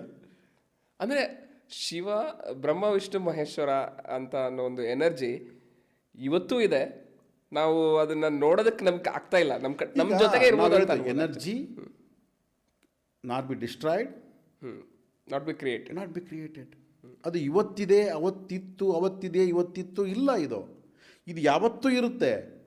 ಈ ಸೃಷ್ಟಿ ಕಂಪ್ಲೀಟ್ ಹೋದಾಗಲೂ ಎನರ್ಜಿ ಇರುತ್ತೆ, ಸೃಷ್ಟಿ ಬಂದಾಗಲೂ ಎನರ್ಜಿ ಇರುತ್ತೆ, ಸೃಷ್ಟಿ ಇಲ್ದಾಗಲೂ ಇರುತ್ತೆ, ಯಾವಾಗಲೂ ಇರುತ್ತೆ. ಯಾವಾಗಲೂ ಇರೋದೇ ಎನರ್ಜಿ. ಸೊ ಆ ಎನರ್ಜಿಗೆ ಫಾರ್ಮ್ ಇಲ್ಲ. ಅದು ಏನು ಫಾರ್ಮ್ ಬೇಕಾದ್ರೆ ತೊಗೊಳುತ್ತೆ, ಏನು ಶೇಪ್ ಬೇಕಾದ್ರೆ ತೊಗೊಳುತ್ತೆ. ಅದೇ ಎನರ್ಜಿ ಶಿವ ಆಗುತ್ತೆ, ಅದೇ ಎನರ್ಜಿ ವಿಷ್ಣು ಆಗುತ್ತೆ, ಅದೇ ಎನರ್ಜಿ ಬ್ರಹ್ಮ ಆಗುತ್ತೆ. ಕ್ರಿಯೇಟ್ ಮಾಡಬೇಕಾದ್ರೆ ಬ್ರಹ್ಮ ಆಗುತ್ತೆ, ಅದನ್ನು ನಡೆಸಬೇಕಾದ್ರೆ ವಿಷ್ಣು ಆಗುತ್ತೆ, ಡೆಸ್ಟ್ರಾಯ್ ಮಾಡಬೇಕಾದ್ರೆ ಶಿವ ಆಗುತ್ತೆ. ಯಾವುದಾಗಲ್ಲ. ನಾವು ಈ ತ್ರಿಮೂರ್ತಿಗಳು ಕೂಡ ಬೇರೆ ಬೇರೆ, ಇದರಲ್ಲೂ ಕೂಡ ಭೇದ ಭಾವ ಹುಡ್ಕೋಕೆ ಹೋಗ್ತೀವಿ. ವಿಷ್ಣು ಬೇರೆ, ಶಿವ ಬೇರೆ, ಅದು ಬೇರೆ, ಕೃಷ್ಣ ಬೇರೆ, ಅದು ಬೇರೆ, ಇದು ಬೇರೆ. ಇವು ಎಲ್ಲವೂ ಕೂಡ ನಮ್ಮನ್ನು ಮನೋರಂಜನಾತ್ಮಕವಾಗಿ ನಾವು ಇನ್ನೂ ತಲ್ಲೀನರಾಗಿ ಅದರೊಳಗೆ ಮುಳುಗೋದಕ್ಕೆ ಈ ಒಂದು ಪಾತ್ರಗಳು ಸಹಕರಿಸಬೇಕೇ ವಿನಃ ಇವುಗಳಲ್ಲಿ ನಾವು ಮುಳುಗಬಾರ್ದು. ನಾವು ನಿಜವಾಗಲೂ ಮುಳುಗಲಿಕ್ಕೆ ಸಹಕರಿಸಬೇಕು. ನಮ್ಮನ್ನು ನಾವು ಅದರಲ್ಲಿ ಮುಳುಗಿಸ್ಕೊಳ್ಳೋದಕ್ಕೆ ಈ ಪಾತ್ರಗಳು ಸಹಕರಿಸಬೇಕೇ ವಿನಃ ನಾವು ಈ ಪಾತ್ರಗಳಲ್ಲೇ ಮುಳುಗಿ ಹೋಗಬಾರ್ದು. ಅಲ್ಲ, ಐಡೆಂಟಿಟಿ ಕ್ರಿಯೇಟ್ ಮಾಡಿಬಿಡ್ತೀವಿ. ಐಡೆಂಟಿಟಿ ಯಾವತ್ತೂ ಕ್ರಿಯೇಟ್ ಮಾಡಬಾರ್ದು. ನನಗೆ ಈ ಒಂದು ದಕ್ಷಯಜ್ಞ ಕಥೆ ಓದ್ತಾ ಇದ್ದರೆ ನನಗೆ ಎಷ್ಟು ಖುಷಿ ಆಗುತ್ತೆ ಅಂತಂದರೆ, ನನ್ನ ಕಣ್ಣೆದುರಿಗೆ ನಡೆಯುತ್ತೇನೋ ಅಂತ ಅಮ್ಮ ಅಪ್ಪ ಎಲ್ಲರಿಗೆ ಮಾತಾಡ್ದಂಗೆ ಕಣ್ಣೆದುರಿಗೆ ಇವೆಲ್ಲ ಕ್ರಿಯೇಟ್ ಮಾಡ್ಕೊತೀನಿ ನಾನು ಪಾತ್ರಗಳನ್ನು. ಅದು ಮುಗಿತಾ, ಯಜ್ಞ ಆಯಿತಾ, ಮತ್ತು ಪುಸ್ತಕ ಮುಚ್ಚಿಟ್ನ ಪಾತ್ರ ಹೊರಟಿತು. ಅಲ್ಲ, ಅದರಿಂದ ನಮ್ಮ ಪ್ರೆಸೆಂಟ್ ಲೈಫಿಗೆ ಏನನ್ನು ನಾವು ಅಳವಡಿಸ್ಕೋಬೋದು ಅಂತ ಆ್ಯಕ್ಚುಲಿ? ಯಾವುದನ್ನು ಅಳವಡಿಸ್ಕೊಳಕ್ಕಾಗಲ್ಲ ಹೇಳಿ ನೀವು. ಈಗ ಏನನ್ನು ಅಳವಡಿಸ್ಕೋಬೋದು ಅಂದರೆ ಅದಕ್ಕೊಂದು ಸೀಮಿತ ಬಂತು. ಹೌದು, ಇಷ್ಟಕ್ಕೆ ಅಳವಡಿಸ್ಕೋಬೋದು ಅಂತ. ಏನು ಅಳವಡಿಸ್ಕೊಳಕ್ಕಾಗಲ್ಲ ನನಗೆ ಲೈಫಲ್ಲಿ. ಯಾವುದು ಅಳವಡಿಸ್ಕೊಳಕ್ಕಾಗಲ್ಲ. ಈಗ ಒಂದು ಶಿವಪಾರ್ವತಿಯರ ಒಂದು ತತ್ವ ಇಟ್ಟುಕೊಂಡಾಗ ನಿಜವಾದ ಲೈಫಲ್ಲಿ ಗಂಡ ಹೆಂಡತಿ ಹೇಗಿರಬೇಕು ಅಂತ, ಮಾವಾಳಿಯನ ಸಂಬಂಧ ಹೇಗಿರಬೇಕು, ತಂದೆ ಮಗಳ ಸಂಬಂಧ ಹೇಗಿರಬೇಕು, ಎಲ್ಲವನ್ನು ನೀವು ತಗೊಳ್ಳಿ. ನೀವು ಯಾವುದೇ ತಗೊಳಿದ್ರೆ ಅಳವಡಿಸಿಕೊಳ್ಳೋದಕ್ಕೆ ಇಲ್ಲದೇ ಇರತಕ್ಕಂಥ ಅಂಶ ಏನಿಲ್ಲ. ನೀನು ನೋಡ್ತಕ್ಕಂಥ ದೃಷ್ಟಿ ಇರಬೇಕಷ್ಟೇ. ಎಲ್ಲವೂ ಅಳವಡಿಸ್ಕೊಳ್ಳೋಕೆ ಹೋಗೋದೆ. ಈಗ ಅಷ್ಟೆಲ್ಲ ಯುದ್ಧ ನಡಿಬೇಕಾದ್ರೆ ಒಂದು ತನ್ನ ಒಂದು ಕೋಪ, ಒಂದು ಜಟಾದಿಂದ ತನ್ನ ಒಂದು ಕೋಪದಿಂದ ಒಂದು ರುದ್ರನ, ಒಬ್ಬ ವೀರಭದ್ರನನ್ನು ಹುಟ್ಟಿಸ್ಬಿಟ್ಟು ಮತ್ತೆ ಶಿವ ಶಾಂತವಾಗಿ ಕೂತ್ಕೊಂಡಿದ್ದ ಅಲ್ಲಿ. ಅಂದರೆ ನಾವು ಕೂಡ ಎಂಥದೇ ಒಂದು ಕೋಪದ ಸಂದರ್ಭದಲ್ಲಿ ಆ ಕೋಪವನ್ನು ಯಾವ ರೀತಿ ಹ್ಯಾಂಡಲ್ ಮಾಡಬೇಕು ಮತ್ತು ಯಾವ ರೀತಿ ಇರಬೇಕು ನಾವು. ಪ್ರತಿಯೊಂದು ಅಂಶವೂ ಕೂಡ ನಾವು ಕಲಿಬೋದು ಲೈಫಲ್ಲಿ. ಮಾತುಗಳು ಯಾವ ರೀತಿ ಮಾತಾಡಬೇಕು, ಸುಮ್ಮನೆ ದ್ವೇಷ ಬೆಳೆಸ್ಕೊಳ್ಳೋದು. ಈಗ ದಕ್ಷನಿಗೂ ಶಿವನಿಗೂ ಯಾಕಪ್ಪ ದ್ವೇಷ? ಏನು ಮಾಡಿದ್ದ ಶಿವ? ಏನೂ ಮಾಡಿಲ್ಲ. ಹಾಂ, ನನ್ನ ಸುಮ್ಮನೆ ನಮಗೆ ಅವ್ರಿಗೆ ಅಪೋಸಿಷನ್ ಪಾರ್ಟಿ, ನಾನು BJP, ಅವರು ಕಾಂಗ್ರೆಸ್. ಏನಿದು? ವೈ? ಅಂದರೆ ಇದು ದಕ್ಷಿಣಲ್ಲಿ ಇರ್ತಕ್ಕಂಥ ಒಂದು ಇಗ್ನೋರೆನ್ಸ್ ಅಂತ ಅನ್ಬೋದು ಆ್ಯಕ್ಚುಲಿ. 100%. ಅದಕ್ಕಂದರೆ ಮಾಯೆ ಯಾವಾಗ ಒಂದು ಸಲ ಕ್ರಿಯೇಟ್ ಆದ ತಕ್ಷಣ, ಶಕ್ತಿ ಅಂದರೆ ಏನು? ಮಾಯೆನೇ. ಮತ್ತು ಕ್ರಿಯೇಟ್ ಮಾಡ್ತಾಳೆ. ಸೊ ಅದರಲ್ಲಿ ಬಿದ್ದ ತಕ್ಷಣ ಎಂಥ ದಕ್ಷ ಬ್ರಹ್ಮ ಅಂತ, ಬ್ರಹ್ಮನ ಮಗ ದಕ್ಷ ಬ್ರಹ್ಮ ಈತ. ದಕ್ಷ ಬ್ರಹ್ಮ ಆಗಿದ್ದರೂ ಕೂಡ ಮಾಯೆ ಬಿಡಲ್ಲ. ಸೊ ನಮಗೆ ಹೆಂಗೆ ಬಿಡುತ್ತೆ ಮಾಯ? ಸೊ ಅಂಥ ಬ್ರಹ್ಮನ ಮಗ ದಕ್ಷನಿಗೆ ಮಾಯೆ ಬಿಟ್ಟಿಲ್ಲ ಅಂದರೆ ನಮ್ಗೆ ಹೆಂಗೆ ಬಿಡುತ್ತೆ? ಸೊ ನಾವು ಜಾಗೃತ ಆಗಿರಬೇಕು. ನೋಡಿ, ಕಲಿಯೋದಕ್ಕೆ ಎಷ್ಟು ಬೇಕಾರಿದೆ. ಈಗ ತಪಸ್ಸು ಮಾಡೋವರೆಗೂ ಆಕೆನ ಶಕ್ತಿ ಅಂತ ಭಾವನೆ ಮಾಡಿ ತಪಸ್ಸು ಮಾಡಿದ. ಯಾಕೆಂದರೆ ತನಗೆ ಶಕ್ತಿ ಬೇಕು, ನನಗೆ ಶಕ್ತಿ ಕೊಡಮ್ಮ ಅಂತ. ಆಗ ಆಕೆನ ತನಗಿಂತ ದೊಡ್ಡದಾಗಿ ಆಲೋಚನೆ ಮಾಡಿಕೊಂಡು ತಪಸ್ಸು ಮಾಡಿದ. ಅದೇ ಶಕ್ತಿ ತನ್ನ ಮಗಳಾಗಿ ಬಂದಾಗ, ಇವಳು ನನ್ನ ಮಗಳು ಅಂದ, ನನ್ನ ಮಾತು ಕೇಳ್ಬೇಕು ನೀನು ಅಂದ. ಅಂದರೆ ಮಾಯೆ ನೋಡಿ ಹೆಂಗಿದೆ ಅಲ್ಲಿ. ಈಗೋ ಕ್ರಿಯೇಟ್ ಆಗಿದೆ ಮತ್ತು ಐಡೆಂಟಿಟಿ. ಹಾಂ, ಅಂದರೆ ನೀನು ಅವಳು ನಿನ್ನ ಹೊಟ್ಟೆಲಿ ಹುಟ್ಟೋದಕ್ಕಿಂತ ಮುಂಚೆ ಅವಳು ದೊಡ್ಡವಳು, ಮಹಾದೇವಿ. ಅದೇ ನಿನ್ನ ಹೊಟ್ಟೆ ಹುಟ್ಟಿದ ತಕ್ಷಣ ಏನಾಯಿತು? ನನ್ನ ಮಗಳು ಅವಳು, ನನ್ನ ಮಾತು ಕೇಳಬೇಕು, ನಾನು ಹೇಳ್ದನ್ನ ಮದುವೆ ಮಾಡಬೇಕು. ಮತ್ತು ಇವು ಡೈಲಿ ಲೈಫಲ್ಲಿ ಇವೆಲ್ಲ ಇದಾವಲ್ಲ, ನಮ್ಮ ಹತ್ರ ಇದಾವಲ್ಲ. ಇವಾಗ ನಿನ್ನ ಮಗಳಿದು ಹುಟ್ಟಿದಾಳೆ, ಮತ್ತು ನಿನ್ನ ಮಗಳನ್ನು ನೀನು ಸತೀದೇವ್ ಅಂತ ನೀನು ಯಾಕೆ ತಿಳ್ಕೊಬಾರ್ದು ನೀನು? ಅವಾಗ ನಿನ್ನ ಒಂದು ಪರ್ಸೆಪ್ಷನ್ ಹೆಂಗೆ ಚೇಂಜ್ ಆಗುತ್ತೆ ಅವಳ ಬಗ್ಗೆ? ಅವಳನ್ನು ಚಿಕ್ಕವಳಂತ ನೋಡ್ತೀಯ, ನಾನು ಅವಳ ಹತ್ರ ಕಲಿಬೇಕು ಅಂತ ಕಲಿತೀಯ, ಇಲ್ಲ ಅಂದ್ರೆ ನಾನೇ ಕಲಿಸ್ಬೇಕಂತೀಯ. ಚಿಕ್ಕ ಹುಡುಗಿರಿ ನಾನು ಕಲಿಸ್ಬೇಕು, ನಾನು ಕಲ್ತ್ರನೇ ಅವಳು ಕಳಿಯೋದು. ನೋಡಿ ಹೆಂಗಿದೆ ಪರ್ಸೆಪ್ಷನ್ಸು. ನಾವು ಯಾವ ಒಂದು ಆಧಾರದ ಬಿಡಮಾಗಿ ನಾವು ನೋಡ್ತೀವಿ ಅದನ್ನು ನಾವು ತಗೋತೀವಿ. ಅಂದರೆ ಪುರಾಣಗಳಿಂದ ಕಲಿಯುವಂಥದ್ದು ತುಂಬಾ ಇದೆ ಆ್ಯಕ್ಚುಲಿ. ಪುರಾಣ ಅಂತಲ್ಲ ಹರೀಶ್, ನೀನು ಒಂದು ಇಗೋಲೆಸ್ ಆಗಿ ಆಲೋಚನೆ ಮಾಡಿದಾಗ, ಕಲಿಯಬೇಕು ಅಂತ ನಾನು ಒಂದು ಡಿಸೈಡ್ ಮಾಡಿದಾಗ, ಯಾವುದೇ ಒಂದು ಪಾತ್ರಗಳು ನಮಗೆ ಕಲಿಸ್ತವೆ. ಪ್ರತಿಯೊಂದು ಪಾತ್ರವೂ ನಮಗೊಂದು ಪಾಠ ಕಲಿಸುತ್ತೆ. ಆ ಒಂದು ದೃಷ್ಟಿಯೊಳಗೆ ನಾವು ಪುರಾಣಗಳನ್ನು ನೋಡಿದಾಗ, ಅದಕ್ಕೆ ಪುರಾಣಗಳು ನಮಗೆ ಒಂದು 3 ರೀತಿಯಾಗಿರ್ತಕ್ಕಂಥ ಇವು ಕಲಿಸ್ತದೆ. ಒಂದು ಧಾರ್ಮಿಕತೆಯನ್ನು ಹೇಳಿಕೊಡುತ್ತೆ ಪುರಾಣ. ಓಕೆ, ಒಂದು ಉಪಾಸನವನ್ನು ಹೇಳಿಕೊಡುತ್ತೆ ಪುರಾಣ. ಒಂದು ತಾತ್ವಿಕ ಚಿಂತನೆಯನ್ನು ಹೇಳ್ಕೊಡುತ್ತೆ. ನೋಡಿ, ಧಾರ್ಮಿಕತೆಯನ್ನು ಹೇಳೋದು ಯಾಕೆ ಅಂತಂದರೆ, ಧಾರ್ಮಿಕತೆ ಈಗ 96% ಭಾಗ ಜನ ಏನಿದ್ದಾರೆ ಅವರಲ್ಲಿ ಧಾರ್ಮಿಕ ಚಿಂತನೆ ಬರಬೇಕು. ಇಲ್ಲ ಅಂತಂದರೆ ಪಾಪಕೃತ್ಯಗಳು ಜಾಸ್ತಿ ಆಗ್ತವೆ, ತಪ್ಪು ಮಾಡ್ತಾರೆ, ಮೋಸ, ವಂಚನೆ, ಕೊಲೆ, ಇವೆಲ್ಲ ಸುಲಿಗೆ, ದರೋಡೆಗಳು ಜಾಸ್ತಿ ಆಗ್ತವೆ. ಅವರನ್ನು ಪಾಪ ಭೀತಿಯೊಳಗಿಡಬೇಕು. ಪಾಪ ಭೀತಿಯೊಳಗಿಡತಕ್ಕಂಥದ್ದು ಯಾವುದು? ಧಾರ್ಮಿಕ ಚಿಂತನೆ. ಇದಾನೆ ಒಬ್ಬನು ಮತ್ತೆ ಹುಷಾರ್, ಪಾಪ ಭೀತಿ ಬರುತ್ತೆ ಅಲ್ಲಿ. ಸೊ ಅವನು ತಗ್ಗಿ ಬಗ್ಗಿ ನಡೀತಾನೆ. ಆಗ 96% ಆಫ್ ದ ಪೀಪಲ್ಗೆ ಈ ಧಾರ್ಮಿಕ ಚಿಂತನೆ ಬೇಕು. ನೆಕ್ಸ್ಟ್ ಒಂದು 2% ಇದೆ, ಉಪಾಸನೆ. ಆ ಒಂದು ಸ್ಥಿತಿನ ದಾಟಿ ಬಂದಂಥವ್ರಿಗೆ ನಾವೊಂದು ಮಾನಸಿಕ ಸ್ಥಿತಿ ಬರುತ್ತೆ. ಸೊ ನಾನು ಏನು ಕಲ್ತ್ಕೊಳ್ಳಿ, ಎಲ್ಲಿಂದ ಕಲ್ತ್ಕೊಳ್ಳಿ, ನಾನು ಎಲ್ಲಿಂದ ಬಂದೆ, ಈ ಒಂದು ಪ್ರಶ್ನೆ ಬಂದಂಥವನಿಗೆ ಉಪಾಸನೆ ಬೇಕು. ಯಾಕಂದರೆ ಅವನಿಗೊಂದು ಕ್ರಮಬದ್ಧೀಕರಣ ಮಾಡಬೇಕು, ಅವನ ಒಂದು ಸರಿಯಾದ ದಾರಿಯಲ್ಲಿ ನಡೆಸಬೇಕು. ಉಪಾಸನೆಗಳು ಬರ್ತವೆ ಅಲ್ಲಿ ಮಂತ್ರಗಳು ಬರ್ತವೆ, ತಂತ್ರಗಳು ಬರ್ತವೆ, ಯಂತ್ರಗಳು ಬರ್ತವೆ, ಇವೆಲ್ಲ ಉಪಾಸನೆಗಳು ಬರ್ತವೆ. ಅಲ್ಲಿ ದೇವತೆ ಬರುತ್ತೆ, ಒಂದೊಂದು ದೇವತೆಗೆ ಒಂದೊಂದು ಮಂತ್ರ ಬರುತ್ತೆ, ಆ ಉಪಾಸನೆಗಳು ಬರ್ತವೆ. ಈ ಧಾರ್ಮಿಕತೆ ಉಪಾಸನೆ ನಂತರ ಏನು ಬರುತ್ತೆ? ತಾತ್ವಿಕ ಚಿಂತನೆ ಬರುತ್ತೆ. ಸೊ ಅಲ್ಲಿ ಉಪಾಸನೆಯೂ ಇಲ್ಲ, ಧಾರ್ಮಿಕತೆಯೂ ಇಲ್ಲ, ಕೇವಲ ನಾನಿದ್ದೀನಿ. ಆ ತತ್ವ ಚಿಂತನೆ ಸ್ಟಾರ್ಟ್ ಆಗುತ್ತೆ. ಆ ತತ್ವ ಚಿಂತನೆ ಅದೊಂಥರ ಭಕ್ತಿನ, ಜ್ಞಾನನ, ವೈರಾಗ್ಯನ ಎಲ್ಲವೂ ಸೇರಿದಂಥ ಒಂದು ಸಮ್ಮಿಳಿತವಾಗಿರ್ತಕ್ಕಂಥದ್ದು. ಆ ಚಿಂತನೆ ಬರುತ್ತೆ. ಈ ಪುರಾಣಗಳು ಈ 3 ಒಂದು ದೀಕ್ಷೆ ಭಾವನೆಯನ್ನು ಕೊಡ್ತಾವೆ ನಮಗೆ. ನೀನು ಯಾವ ಒಂದು ಇದನ್ನಾದ್ರು ತೊಗೋಬೋದು. ನಾನು ಕೇವಲ ಪುರಾಣಗಳನ್ನು ಕಥೆಗಳ ರೂಪದಲ್ಲಿ ನೋಡ್ತೀನಪ್ಪ, ದಟ್ ಈಸ್ ಎ ಧಾರ್ಮಿಕ ಭಾವನೆ. ಪುರಾಣಗಳಿಂದ ನಾನೇಕೆ ಪುರಾಣಗಳನ್ನು ನಾನು ಅನ್ವೇಷಣೆ ಮಾಡಬಾರ್ದು, ನಾನು ಹೇಗೆ ಅನುಕರಿಸಬಾರ್ದು? ಉಪಾಸನೆ ಬಂತು. ಒಂದು ಯಾವುದಾದ್ರೂ ಒಂದು ದೇವಿನ ತೊಗೊತೀಯ. ಸೊ ಅಷ್ಟಾದಶ ಪೀಠಗಳ ದೇವ ತೊಗೊತೀಯ. ಅದರಲ್ಲಿ ಶಾರದಾ ಇದ್ದಾಳೆ, ಲಕ್ಷ್ಮಿ ಇದ್ದಾಳೆ, ಎಲ್ಲರೂ ಇದ್ದಾರೆ. ಒಂದು ದೇವತೆ ಉಪಾಸನೆ ಸ್ಟಾರ್ಟ್ ಮಾಡ್ತೀಯ. ಒಂದು ಉಪಾಸನೆ ಅಂತಂದ್ರೇನು? ಒಂದೇ ಥಾಟ್ನ ಕಂಟಿನ್ಯೂಯಸ್ ಮಾಡ್ತಕ್ಕಂಥದ್ದು ಉಪಾಸನೆ. ಒಂದು ದೇವಿನ ಇಟ್ಟುಕೊಂಡು ಆ ದೇವಿನ ಕಂಟಿನ್ಯೂಸ್ ಉಪಾಸನೆ ಮಾಡೋದು. ಅವಳ ಬಿಟ್ಟು ಬೇರೆ ಇಲ್ಲ, ಅವಳೇ. ರಾತ್ರಿ ಮಲಗಿದಾಗಲೂ, ಹಗಲೆದ್ದಾಗಲೂ, ಊಟ ಮಾಡಬೇಕಾದ್ರೂ, ತಿಂಡಿ ತಿನ್ನಬೇಕಾದ್ರೂ ಎಲ್ಲದರಲ್ಲೂ ಕೂಡ ಅವಳೇ. 24 ತಾಸು ಒಂದು ದೇವತೆನ, ಅಧಿದೇವತೆನ ಇಟ್ಕೊಂಡು ನಾನು ಉಪಾಸನೆ ಒಂದು ಇದರಲ್ಲಿ ಹೋಗ್ತಾ ಇದ್ದರೆ ಅವಳು ಪ್ರತ್ಯಕ್ಷ ಆಗ್ತಾಳೆ. ರಾಮಕೃಷ್ಣ ಪರಮಹಂಸರು ಪ್ರತ್ಯಕ್ಷ ಆದಂಗೆ. ಅದು ಉಪಾಸನೆ. ಅದು ಅಲ್ಲಿಂದ ನೆಕ್ಸ್ಟ್ ಸ್ಟೇಜ್ ಯಾವುದು? ತತ್ವಚಿಂತನೆ. ಎಲ್ಲ ಬಟ್ಟ ಬಯಲಾಗುತ್ತೆ.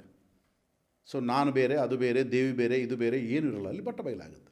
ಸೊ ಒಂದೊಂದು ಸ್ಟೇಜಿಂದ ಬರ್ತಕ್ಕಂಥದ್ದು ಇವೆಲ್ಲ ಒಂದು ಪುರಾಣಗಳು ನಮಗೆ ಕಲ್ಪಿಸ್ತವೆ. ಇವೆಲ್ಲ ನೀನು ಆ ಒಂದು ಸ್ಥಿತಿಯೊಳಗೆ ನೀನು ಪುರಾಣಗಳನ್ನು ಅಧ್ಯಯನ ಮಾಡಿದಾಗ, ಆ ಒಂದು ಸ್ಥಿತಿಯನ್ನು ನೀವು ನೋಡಿದಾಗ ಅದು ಬರುತ್ತೆ. ಅದು ಈಗ ನಾನು ಅಷ್ಟಾದಶ ಶಕ್ತಿಪೀಠಗಳಿಗೆ ಮಾತಾಡಿದ್ವಿ. ಇದು ದೇವಿ ಭಾಗವತದಲ್ಲಿ ಬರುತ್ತೆ. ದೇವಿ ಭಾಗವತದಿಂದ ದೇವಿ ಭಾಗವತ ಪುರಾಣ, ಅದಕ್ಕೆ ಉಪಪುರಾಣ ಇದೆ, ದೇವಿ ಪುರಾಣ ಅಂತ ಕರೀತಾರೆ, ಅದರಲ್ಲಿ ಬರುತ್ತೆ. ಸೊ ಇದಲ್ಲದೆ ಶಾಕ್ತೇಯ ಪುರಾಣ ಅಂತ ಒಂದಿದೆ. ಓಕೆ, ಶಾಕ್ತೇಯರು ಇದು ಮಾಡಿರ್ತಕ್ಕಂಥ ಪುರಾಣ, ಶಾಕ್ತೇಯ ಪುರಾಣ ಅಂತ ಕರೀತಾರೆ. ಆ ಶಾಕ್ತೇಯ ಪುರಾಣ ಸ್ವಲ್ಪ ಇನ್ನೂ ಡಿಫ್ರೆನ್ಸ್ ಆಗಿ ಹೇಳುತ್ತೆ. ಅದನ್ನು ಇನ್ನೂ ಡೀಪರ್ ಲೆವೆಲಲ್ಲಿ ತೊಗೊಂಡೋಗುತ್ತೆ. ನೀನು ಪುರಾಣವನ್ನು ಕಥೆ ರೂಪದಲ್ಲಿ ಮಾಡಿದಾಗ ಧಾರ್ಮಿಕತೆ, ಅದನ್ನು ಉಪಾಸನೆ ರೂಪದಲ್ಲಿ ಮಾಡಿದಾಗ ಉಪಾಸನೆ, ತಾತ್ವಿಕ ಚಿಂತನೆ ಮಾಡಿದಾಗ ತತ್ವಚಿಂತನೆ. ಅಂದರೆ ವೇದವ್ಯಾಸರು ಯಾರ್ಯಾರು ಯಾವ ಸ್ಟೇಜಲ್ಲಿದ್ದಾರೆ ಆ ಸ್ಟೇಜಿಂದ ಇನ್ನೊಂದು ಸ್ಟೇಜ್ ಹೋಗೋದಕ್ಕೆ ಸಹಕಾರ ಕೊಡ್ತಾರೆ. ನೀನು ಸಾಮಾನ್ಯ ಒಂದು ಆಲೋಚನೆಯಲ್ಲಿದ್ದೆ ಅಂತ ಅಂದ್ಕೋ. ಆ ಸಾಮಾನ್ಯ ಆಲೋಚನೆಯಿಂದ ಉಪಾಸನ ಆಲೋಚನೆಗೆ ಬರೋದಕ್ಕೆ ಏನು ಮಾಡ್ಬೇಕು ನೀನು? ಸೊ ನೀನು ಉಪಾಸನ ಲೆವೆಲಲ್ಲಿ ಇದ್ದೆ ಅಂತ ಅಂದ್ಕೋ, ತತ್ವ ಚಿಂತನೆ ಲೆವೆಲ್ಲಿ ಬರೋದಕ್ಕೆ ಏನು ಮಾಡಬೇಕು? ಸೊ ಇವು ಪುರಾಣಗಳು ನಮಗೆ ಕೊಡ್ತಕ್ಕಂಥ ಒಂದು ಸಮಗ್ರವಾಗಿರ್ತಕ್ಕಂಥ ಒಂದು ಪಾಠಗಳು. ಸೊ ಇದನ್ನು ನಮ್ಮ ಇದರಲ್ಲಿ ಅಷ್ಟಾದಶ ಶಕ್ತಿ ಆ ಪೀಠಗಳನ್ನು ದರ್ಶನ ಮಾಡಿದಾಗ ಒಂದು ಇಡೀ ಕುಟುಂಬ ಯಾವ ರೀತಿ ಮತ್ತೆ ಅವರೆಲ್ಲರೂ ಸೇರಿದರು, ಅವರವರಲ್ಲೇ ಒಂದು ಯಾವ ರೀತಿ ಒಂದು ಅಂಡರ್ಸ್ಟ್ಯಾಂಡಿಂಗ್ ಸ್ಟಾರ್ಟ್ ಆಯಿತು. ಸೊ ನಾನು ದೇವರೇ ಇಲ್ಲ ಅಂತ ನಿರೂಪಣೆ ಮಾಡಿಸ್ಬೇಕಂತ ಬಂದಿರತಕ್ಕಂಥ ಒಬ್ಬ ಏಥಿಸ್ಟು ಯಾವ ರೀತಿ ದೇವರಿದ್ದಾನೆ ಅನ್ನೋ ಒಂದು ಭಾವನೆ ಬಂತು. ಅವನಿಗೊಂದು ಡಿಮೆನ್ಷಿಯಾ ಅನ್ನೋ ಡಿಸೀಸ್ ಬರುತ್ತೆ. ಡಿಸೀಸ್ ಬಂದಾಗಲೂ ಕೂಡ ಕೊನೆಗೆ ಎಲ್ಲ ಮರ್ತು ಬಿಡ್ತಾನೆ, ಅವನಿಗೆ ಏನಂತೂ ಗೊತ್ತಿರಲ್ಲ. ಬಂದಾಗ ಅವನು ಒಂದೇ ಹೇಳ್ತಾನೆ, ನಿನ್ನೊಳಗೆ ದೇವರಿದ್ದಾನೆ, ನಿನ್ನೊಳಗೆ ದೇವರಿದ್ದಾನೆ, ನಿನ್ನೊಳಗೆ ದೇವರಿದ್ದಾನೆ ಅಂತ ಹೇಳಕ್ಕೆ ಶುರು ಮಾಡ್ತಾನೆ. ಅಂದರೆ ಅದೊಂದು ಪದ ಮಾತ್ರ ಜ್ಞಾಪಕ ಇರುತ್ತೆ. ಇನ್ನು ಏನು ಜ್ಞಾಪಕ ಇರಲ್ಲ ಅವನಿಗೆ, ಆ ಒಂದು ಸ್ಟೇಜಿಗೆ ಬರ್ತಾನೆ.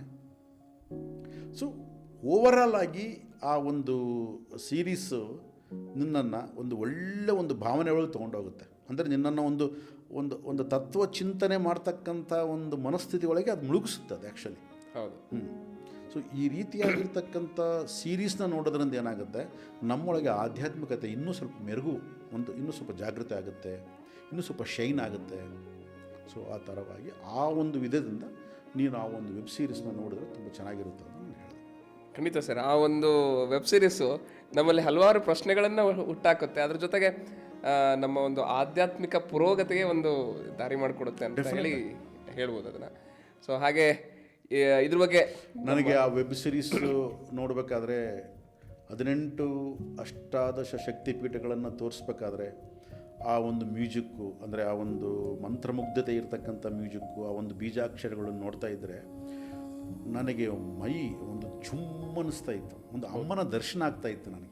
ಖಂಡಿತ ಸರ್, ಅದು ಆ ಒಂದು ಎಕ್ಸ್ಪೀರಿಯನ್ಸ್ ನನಗೂ ಕೂಡ ನೋಡಿದಾಗ ಅನಿಸ್ತಾ ಇತ್ತು. ಕೆಲವೊಂದು ಸಾರ ಹಿಂಗೆ ಕೂತ್ಕೊಂಡಾಗ ಒಂದು ಕಣ್ಣಲ್ಲಿಂದ ಅದು ಒಂದು ಧಾರೆ ಬಂದಿರೋದಾಗಿರ್ಬೋದು, ಒಂದು ಭಕ್ತಿ ಪರವಶವಾಗಿ ನಾವು ನಿಜವಾಗ್ಲೂ ಅಮ್ಮನ್ನು ನೋಡ್ತೀವಿ ಅನ್ನೋ ಒಂದು ಭಾವನೆ ಬಂದಿರೋದಾಗಿರ್ಬೋದು, ಆ ಒಂದು ಒಳ್ಳೆಯ ಒಂದು ವಿಧವಾಗಿರ್ತಕ್ಕಂಥ ಒಂದು ಆಧ್ಯಾತ್ಮಿಕ ಒಂದು ಭಾವನೆಯಲ್ಲಿ ಮುಳುಗಿ ಹೋಗ್ತೀವಿ.